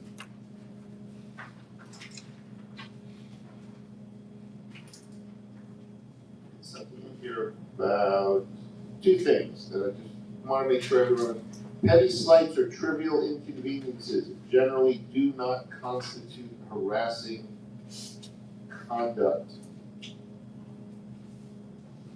It's in the guidance documents in Title IX regarding the definitions of what would constitute. And Mr. Good said, how does this stop, or how is this not limiting discussions of controversial ideas? What do you mean? I mean, in here, it talks about a lot of things that you can't say or can't do. It seems like it would potentially limit what people can say, but you're saying it doesn't. So, yes, such I'm still not. I'll get you the examples, no problem. On page 3, all district employees who witness or receive an oral written report of sexual harassment must immediately inform the CRCO. Should this be in 7530 also, or is this the same thing that's in 7530? 7540, 7550, what's that? Oh, we're in 7551. I thought this was similar to what we just did with, No, this is not child abuse. okay. This is regarding sexual harassment. So CRCO is Civil Rights Compliance Officer. This is your Title IX regulation. Got it. Which, if I'm not mistaken, and correct me if I'm wrong, I wasn't at this meeting, but I thought my colleague Ms. The Vega. May 21st. No, the April 16th meeting. I thought you guys consolidated all of your sexual harassment policies into one, and therefore you don't need this policy at all. And it's gone. Thank you for remembering that. And I wasn't even there. Thank you, Ms. Vega. Everybody's favorite, 7552, student gender identity. Is this consistent with current legal requirements? At the state level, yes. But it conflicts with federal, Not exactly. and it's not even. It conflicts with what the federal government believes that the requirements are, but not what's actually that's why I said not exactly. So Steve, on page 2, under names and pronouns, where it says, when apprised of the student's transgender or GNC status, the district will endeavor to engage the student and their parents or guardians, comma, as appropriate. I thought for New York State, only the student knows whether it would be safe to have their identity disclosed, and it's not required that it be disclosed to a parent. So Correct. That's the as appropriate language. And the issue is there was a case on the Supreme Court docket in California a few months ago, which was not on the main docket, but on the secondary docket, which potentially invalidated California law regarding the non-disclosure of transgender identities to parents. That's not on the main docket, so it's not. It was referred back to the lower court, so that's kind of still floating there. But the as appropriate is, look, I think ultimately in the situation that the district always wants to work with parents in order to help the student the best way possible, but ultimately it's the student's choice as to whether to disclose. So and it may not be in the child's and best it may not be. So could we change that to if permitted?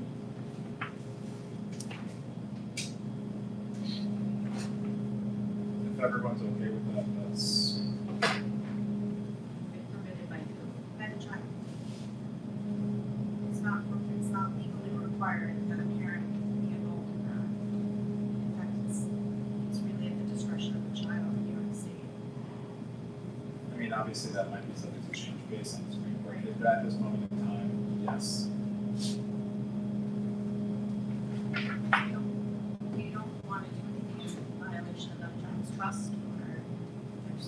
Why can't we say that's appropriate? Until gives the child the right. But I'm also a little concerned about the parents' trust. When you're talking about a 12-year-old's trust, I'm a little more concerned about the 35 or 40-year-old parents' trust. The consequences of doing that are more harmful to the child than they are to the parents disclosing that. Mentally, physically, so I feel if permitted, I think better suits this sentence. Then how do you determine that 10 years old, 11 years old can make the right decision? That's a whole another argument. The right If decision you, what? It's just with regards to what they want to be called in school.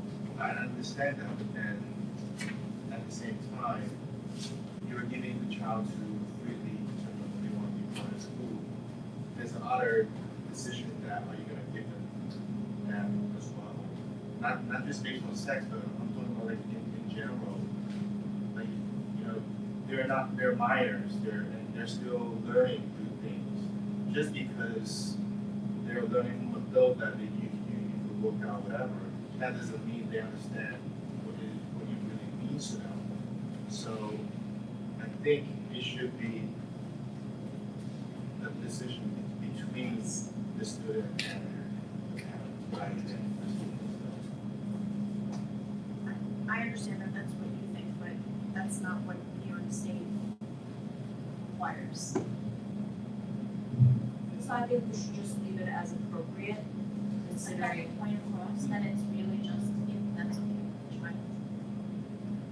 child. Look, this is New York State law. Correct. It's a ridiculous law, but if we put, I don't actually have a problem with it. It's like, if Dr. Balaton thinks that makes it clearer, we're not giving up anything because we're hamstrung by what to do. So, And I think there's a comma missing, for after students, I'll add a commentary. in the comma. What I don't get is, because I don't think it's in New York State law, at the bottom of page 1, for any current or past student who has not officially changed their name or gender, the district will, upon request, update its record to reflect the student's asserted name and or gender. Like, if they're not doing this officially, what are we just supposed to just jump through hoops every time someone decides to call themselves by a different name? Yeah, that's what the law says. It's not, you don't actually have to do the formal transfer in order for would have to change their outward facing documents. But if you're changing, if the school is gonna make that step to change the outward facing documents, and I'm not sure exactly what that entails for like our schools, so then wouldn't the parents see it anyway, and then this whole thing about if permitted doesn't even No, apply? so there are, Oh, there's a parent facing one and a. our school, the management systems have the capability. Oh, wonderful. Should we put, I mean, do the parents know that? Is that written anywhere? No. So, It's more of a, it's more, I'm trying to think of the way it's done in management systems. Okay, I fully get it, it's whatever it is, the last question I have, and then I turn it over to whoever wants to deal with this. Other activities. It's talking about field trips, overnight trips. Kids get assigned rooms based on gender identity. Do the parents of the other students in that room get informed that their student is with someone who has, whatever the problem, that there's a mixed, in essence, a mixed sex group. Forget about gender, biological sex. mixed biological sex group. I think Steve's gonna answer you now. I'm sure he's giving you an answer. Violation. And what is the student's recourse? Are we gonna suspend the student if he says, I don't wanna share a room with XYZ? What is our policy? On field trips or on this? Well, this is a field trip. They go on the Washington DC trip, here's who's in your room, these 3 kids. I think that would be on a case by case basis, you have to deal with the board with regards to notification as to whether or not Johnny is really Jane or Jane is really Johnny. That you can't disclose that to the other parents, and I think in that type of situation, it would be on a case by case basis that you would have to deal with the board. Okay, I just wanna make sure everyone knows that we are hamstrung by, that anyone who has a problem, I'm not saying I have a problem, I'm saying anyone who has a problem with these questions, this is New York State law. And to the extent, obviously, there were some things in the news recently regarding school districts that had changed transgender policies. Those were struck down by the state and the commissioner's appeals. It was a couple of months ago. And what does consistently expressed mean under restrooms and locker rooms? How do we quantify or describe consistently expressed? Second line under restrooms and locker rooms. Just all over the place. Let's see. Basically, to the extent there is someone that changes on a day-to-day basis, and I'm not trying to use that as a joke, but someone that says that they're Jane now Johnny. It's not Jane one day, Johnny the next. So it's whatever you consistently identify yourself as. That's the gender. That's your consistently expressed gender identity. So it's not like you're Jane on Mondays, Wednesdays, and Fridays, Johnny on Tuesdays and Thursdays. Then you would, in that situation, you would likely be at the gender identity which you were born at. But to the extent that you are predominantly Jane or predominantly Johnny, and you are the opposite, that's the gender identity of the bad people. You just said that no better word than consistently. No, I got nothing. Can we take out dress code and team uniform? Because I think our dress code is gender neutral. Gender, biological sex, isn't it all neutral? So those are, you have a dress code? That's what I don't believe I wrote the dress code. I didn't even read the dress code. Others read the dress code. Isn't that right, Dr. Hartnett? Someone read that dress code. I thought we got rid of it. Maybe it is, so just leave it. Good. It's just a great policy in New York State. 7553, hazing of students. 7554, look at that, equal educational opportunities. We gotta just change Boy Scouts of America to scouting groups. Okay, why is this not repetitive with 3420? It is repetitive to 3420. It is. Can we strike it or we need it here? Well, we would probably have needed to consolidate the other one to one comprehensive policy back then, so it's So probably just one of leave those this. ones, leave it for now, we'll deal with it Yeah. later. 7560, notification of sex offenders. This is compliant with law. 7570, supervision of students.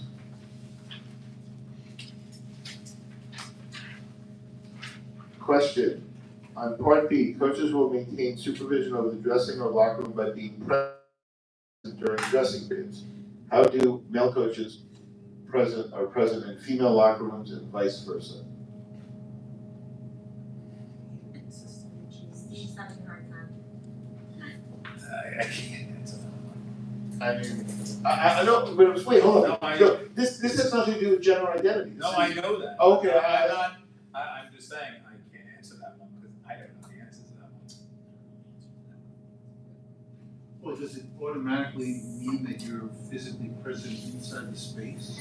It says present during dressing periods. Present, but present, so I coached the girls' basketball team and. I've seen you shoot, I hope. By the way, I'm not Could gonna be be outside outside, a lot. I do resemble that. Yeah, So if I'm outside the locker room, I'm still able to supervise the situation. If there's an incident, students come out and request assistance from a supervisor or a chaperone, but you don't have to physically be in the space. Look, this is one of those things that it's not a legal requirement, you're just violating your own policy if you're saying you're being physically you're being present when you're not present, so I'm just, Can we put something in there to Mr. Cohn's effect, so I don't want a male coach to believe that he's required to be in the That's female all right. locker I room? know this, How about change the word present to available? that's, Yeah. we're nearby. Only Adjacent to. Of course, so many syllables. Sort of. You're right, Ned. Nearby, you can adjacent to.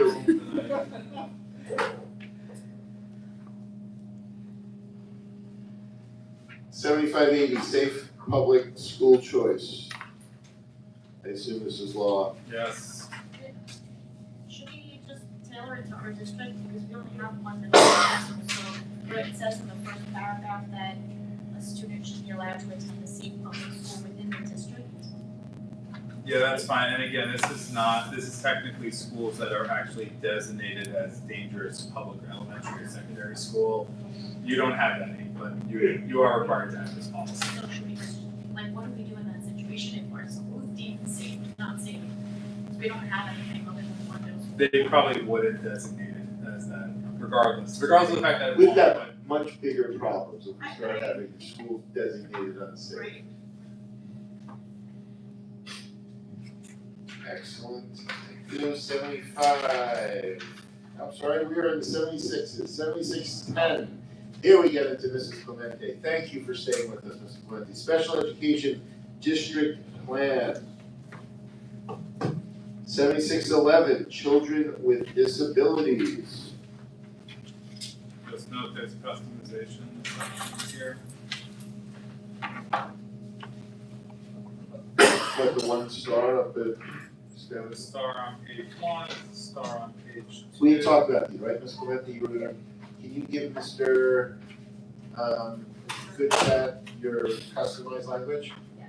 She will have that to you tomorrow morning, Mr. Good Chat. Is that too much of a promise? No? No, that's fine. Thank you so much. We are at 7612, grouping by similarity of needs. Remember, we have small classes, we have Cantan, Jackson, and Seaman. Anyone looking for details, call Ms. Clemente. Anytime. 7613, the role of the board in implementing a student's individualized education program.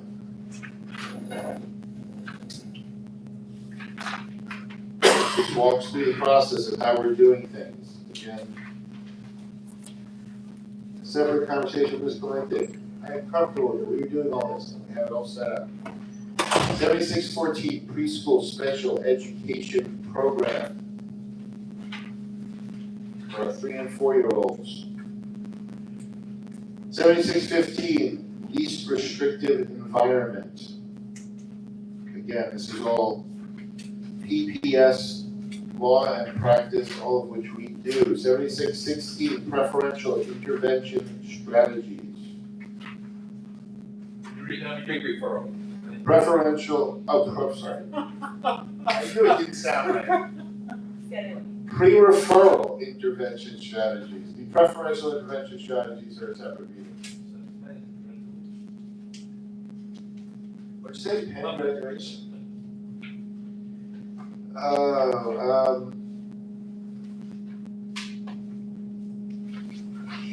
Making sure all my notes were already answered. 7617, declassification of students with disabilities. We have a policy for the one student every decade. We had some good amount of students here. We celebrated as a victory of navigating the skills and strategies to be more independent. And it's been increasing, right? It has been years, kudos. Just, is that something we'd ever do mid-year, or is it? It can be done mid-year. We need to reeval testing, so it's December and June, December annual season, more common. And what? 76, we did that. Cool. 7620, students with disabilities participating in district programs. Again, we will make sure that they have full access and opportunity to participate. 7621, Section 504 of the Rehabilitation Act of 1973.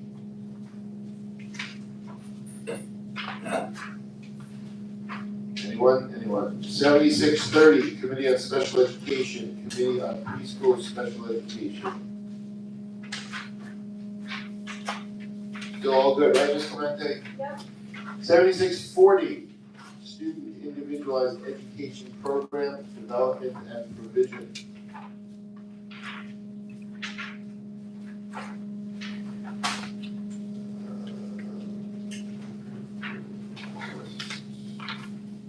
7641, Transition Services. Just to be clear, transition services means a coordinated set of activities for a student with a disability designed within a results-oriented process that is focused on improving the academic and functional achievement of the student to facilitate movement from school to post-school activities. Those are our transition services. 7642, extended school year services and/or programs. We have, you said, a few half-day classes, some small classes. For summer, yeah. Yeah. So all of our programs are they're considered half-day by the state. I'm sorry, can you just go back one? Sure. We just need to update the language for it's the date for the 22nd birthday. Instead of the 21st birthday. You're talking 7641 or? 7641, yeah. On the last page, it says they're entitled to free and appropriate public education. The very last sentence. Yeah. 22. Desiree, is it our practice though that we go until the end of the school year and the year they turn So we have 22? been giving them the full year until So should that be? well, they're entitled to the day before. They're entitled to the day. We allowed them to say that. Okay. So far. That we can see how- But you allowed them to say for the full year when they turn 22. We have been. There was a policy a few back that had 21, and I was thinking at the time. Did it? we Okay. changed it to 22, but I forgot what policy it is. I'll look for it later, I don't want to say.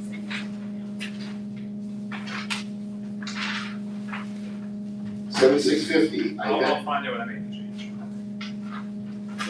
7650. Identification and register of children with disabilities, otherwise known as child find. It's Sorry, go ahead. 7611. Children constituted under the age of 21, is that? Oh, 21.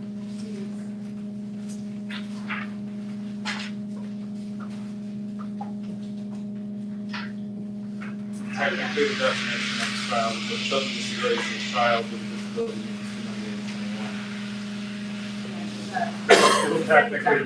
It's technically a different definition. I guess the right to the education. So So definition. Right, but it's a. But we were not gonna change the definition of the legal definition Right, but there is a disconnect. I don't 100% agree with why I thought the court's decision was a little wonky. but we are where we are. Same with 7650, which talks about under the age of 21.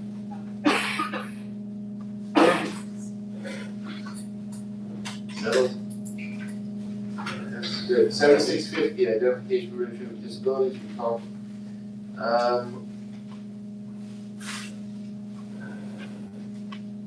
7660, parent involvement for children with disabilities.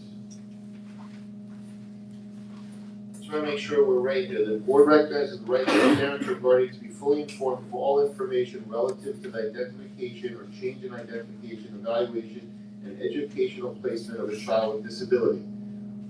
If we have a child with disability who changes gender, does that parent get informed? No. That wouldn't fall under Okay, just asking. It says change in identification. No, but it means they're. It's regarding I think that disability. disability. Identified as a disability. And why is this separate? Can't this get rolled up into 7260 or 7270? That's right, so 7270 is right to non-custodial parent, and 7260 is designation of person as parental relation. This is a policy relating specifically to parental involvement for children with disabilities, so it should remain in the sections that are tied to those. Perfect. 70.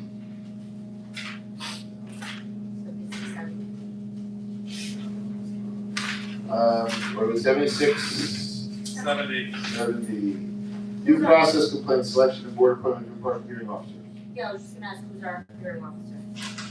It's always been the assistant superintendent. No, that's for student discipline. For due process complaints, it's a rotating list of panelists through New York State Yeah. Education Department that's I got just dealt with on us.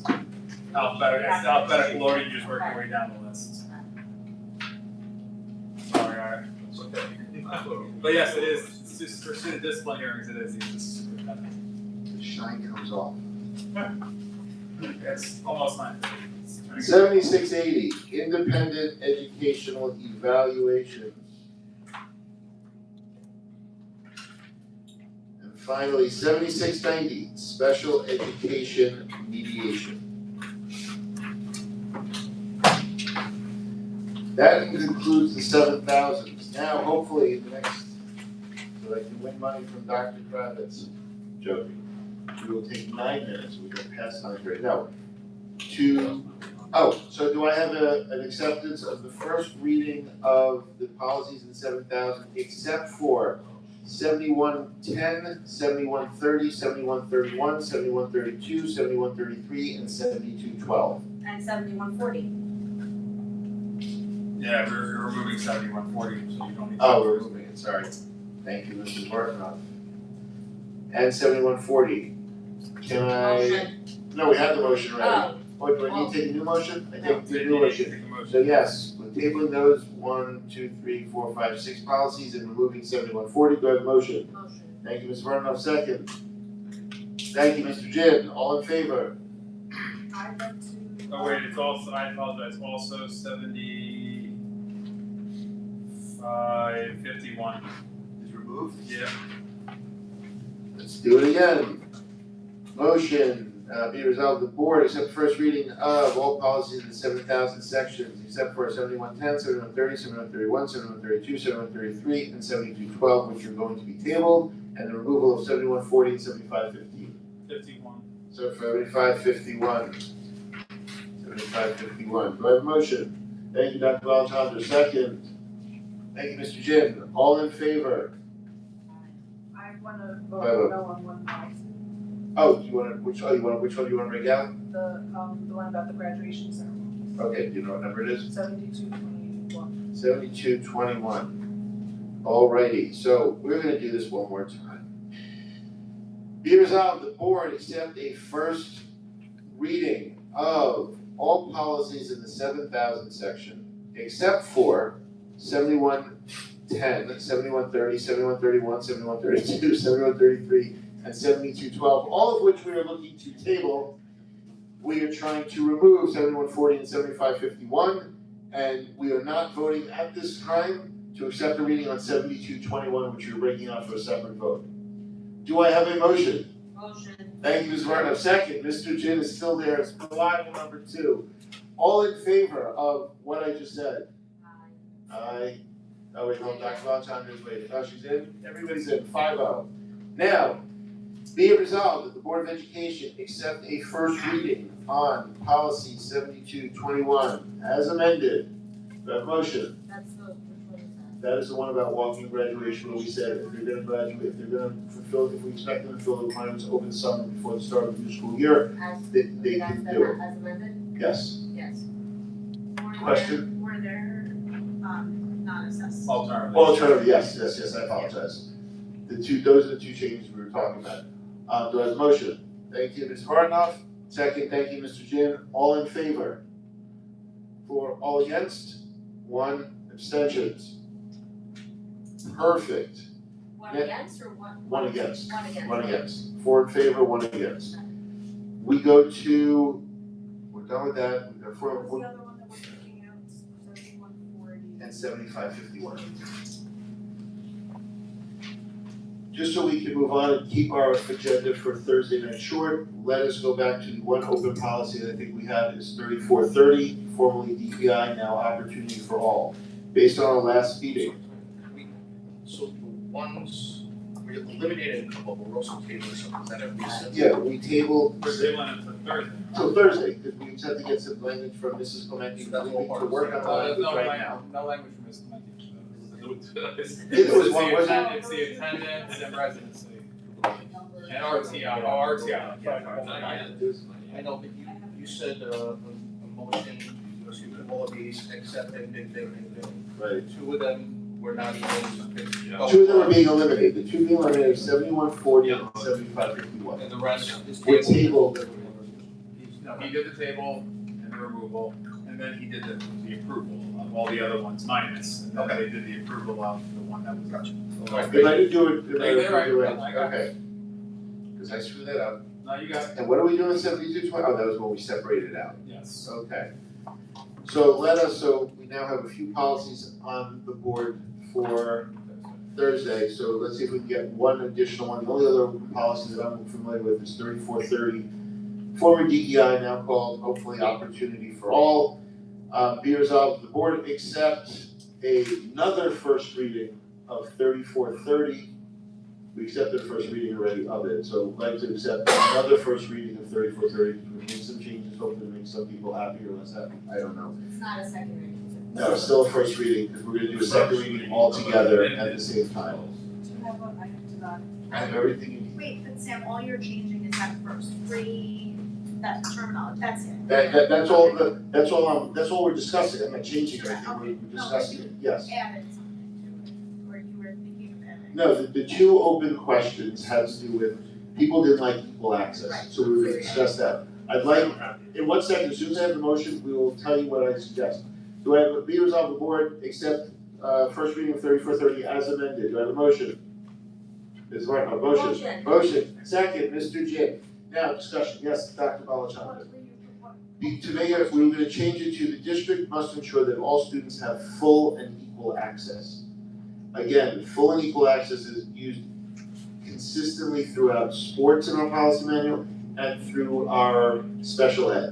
And so in going through all those policies with Mrs. Clemente a few weeks ago, it was that, I know, Dr. Guinta liked the word meaningful, which on lots of research had no meaning, but if we're giving them full access, and then after that we're putting equal access, I think we're, Solomon-esquely splitting the baby and hopefully getting us to where more people can be comfortable. I fully understand it may not get us everywhere, but I'm trying to get better.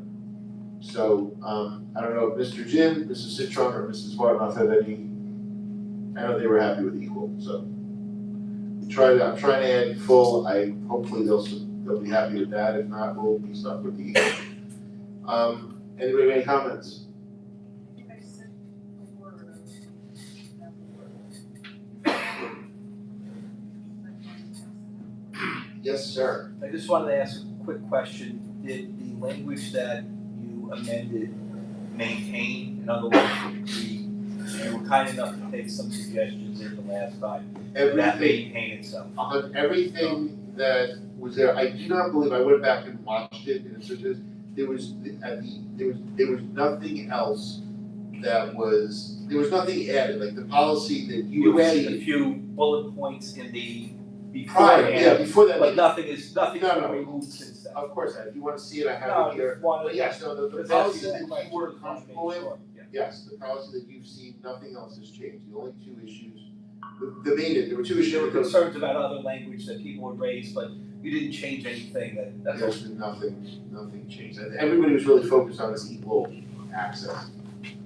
Did you find the word, Mrs. Yeah, Citron? so I guess, I looked up, the word fair could be used, proportional and needs-based accommodation. Well, I think Full and fair, it just, you're losing the concept that different people have different needs by saying full and equal. So, that those words don't include appropriate or reasonable for, Full literally means everything. but not everyone It needs doesn't everything. exclude any, and equal, meaning everyone gets equal. They don't need, they It's don't like all always encompassing. I think it's getting us closer to where we want to be. But it's not teaching thing. she wanted meaningful. And meaningful has less of a meaning than full. We're not giving it meaningful, we're giving it an actual full. I think full is getting us closer to where we want to be, which is equity. Like I said, it works with, As a fellow DEI committee member, what do you think? I actually think the limiting words don't, if you add up all the words you want, and they're all good words, I don't think they add up to full though. I think they're limited, not limited, but they're less than full. I guess Yeah. maybe, Yeah, does equal take away from full? I know we're sounding so. no, that's why, just in deference to you, that's why I put equal afterwards. We can do equal and full, but I understand that it's a different meaning than full and equal. And again, this is talking about opportunity, this is talking about, how would anybody feel about taking and equal out, leaving That's full? That's. I think the issue is we had some people who Oh, were really? I didn't objecting like to. equal, I thought that was the whole issue. You didn't like what? I didn't like equal. Right, I still think, But I as think I said, full- if you look at our policies that we just adopted, there's many things here, we're talking about everybody's gonna have an equal opportunity.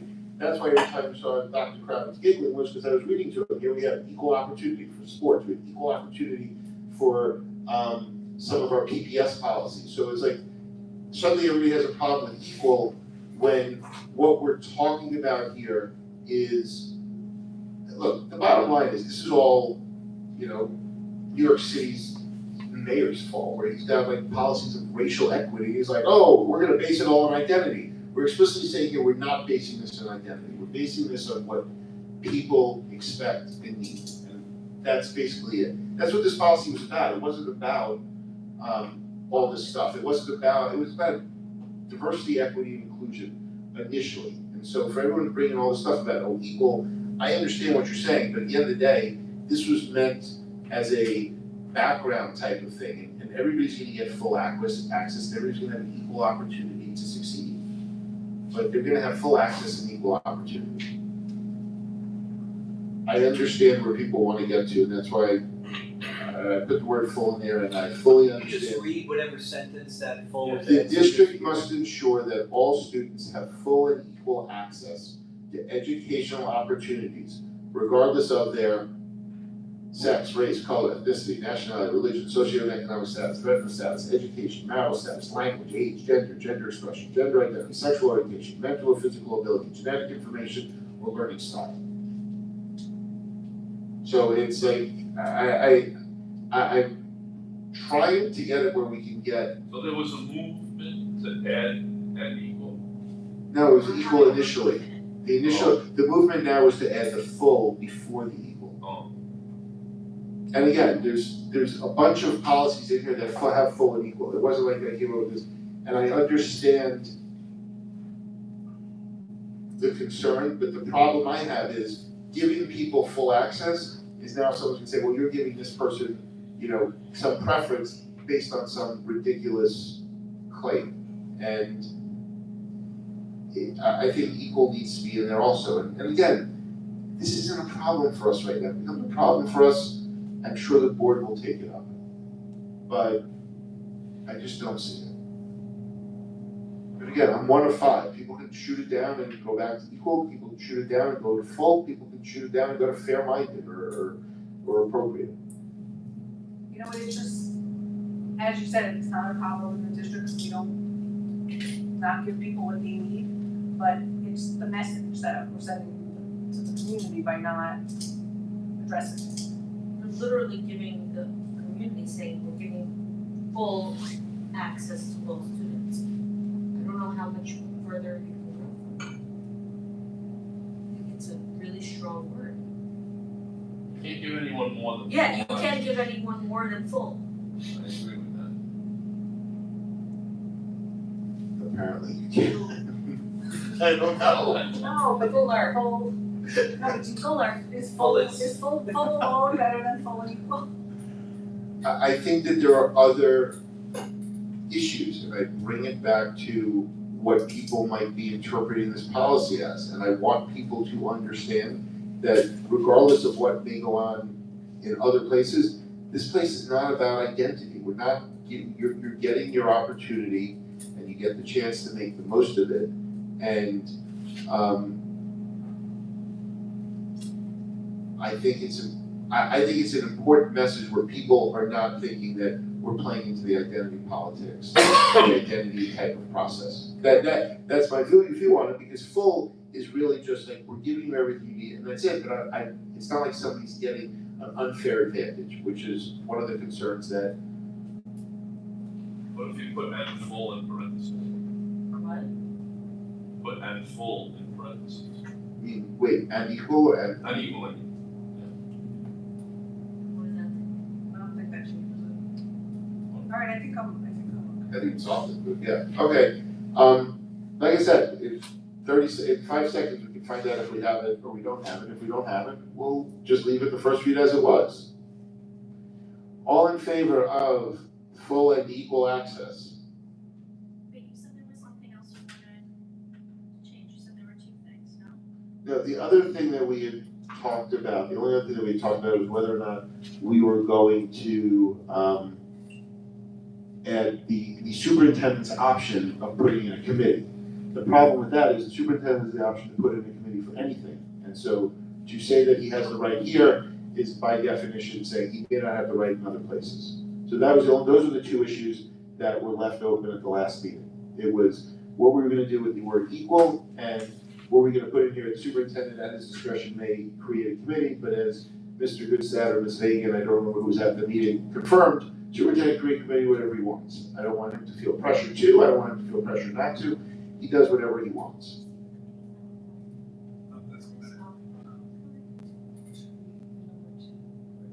Oh, we have to add in. Sure, it's it. Absolutely, you want that? We are also, at Mrs. Citron's suggestion, on the second point, the district will continue to promote classrooms in which students have full and equal opportunity to learn and realize their full potential. So it's a double full. Full squared. We're now to full cubed throughout this policy. Making those teachers work harder. Right. Do you guys have well paid for that? Trust me, I am thoroughly unable to do that, but I'd love to be able to. I don't know, you've been fairly successful, I think. Fairly or fully successful? That's a good one. Equally successful. There we go, equally not successful, unsuccessful. Okay, so now we have, this district must ensure that all students have full and equal access, and the second bullet is the district will continue to grow classrooms where students have full and equal opportunity. And who are we putting in to coordinate this effort? What are the 2 positions that you'd like to add here? Or no one, you just want to leave that blank? We don't need anyone to coordinate it. So take out the first bullet also. So now, as amended, the district must ensure that all students have full and equal access to educational opportunities, blah, blah, blah, blah. And then number 1 is going to be the district will continue to promote classrooms in which students have full and equal opportunity to learn and realize their full potential. It has now become the same sentence as the first one, but that's okay. All in favor as amended. 1, 2, 3, 5. With that, so that's accepted 5-0. With that, do any of my fellow board members have anything to add before we adjourn for the evening? Oh, next. Sam, can I just get a couple of clarifications on? Yes. Second reading meeting, did we settle on June 29th or June 30th? And the reorg meeting, did we settle on July 8th or July 9th? We were confused about that. June 30th and July 8th. Thank you. So there's a meeting Oh, on June 30th? Yes. There's a meeting on June 30th where we hope it to be not too long, but depending upon how many policies we have to, amend. If Mr. Goodstead doesn't do a good job, then That's Tuesday. that is a Tuesday. What time is it? So I can put it in my fancy. I believe 6:30 or 7? Dr. Belchandra, Tuesday, 7, she said No, close. no, June 30th, I can do 6. Oh, Yeah, 6. but we'll probably have Oh, right, Exactly. Yeah, we'll probably do public at 7, we'll have exec at 6, public at 7. 7 o'clock? Yes, and the over-under right now is at 8. the reorg 7 o'clock also. No, the reorg, No. Dr. Belchandra, what did you say? I don't think I can hear until 7. Okay, so they, Thank you. Like, yes, Yes. I sent it to you, they did ask me. I, Do I have a motion to adjourn? This is far enough, always quick. Second, thank you, Mr. Jin, all in favor? See everyone in 46 hours, 45. Lean on Messi just got a really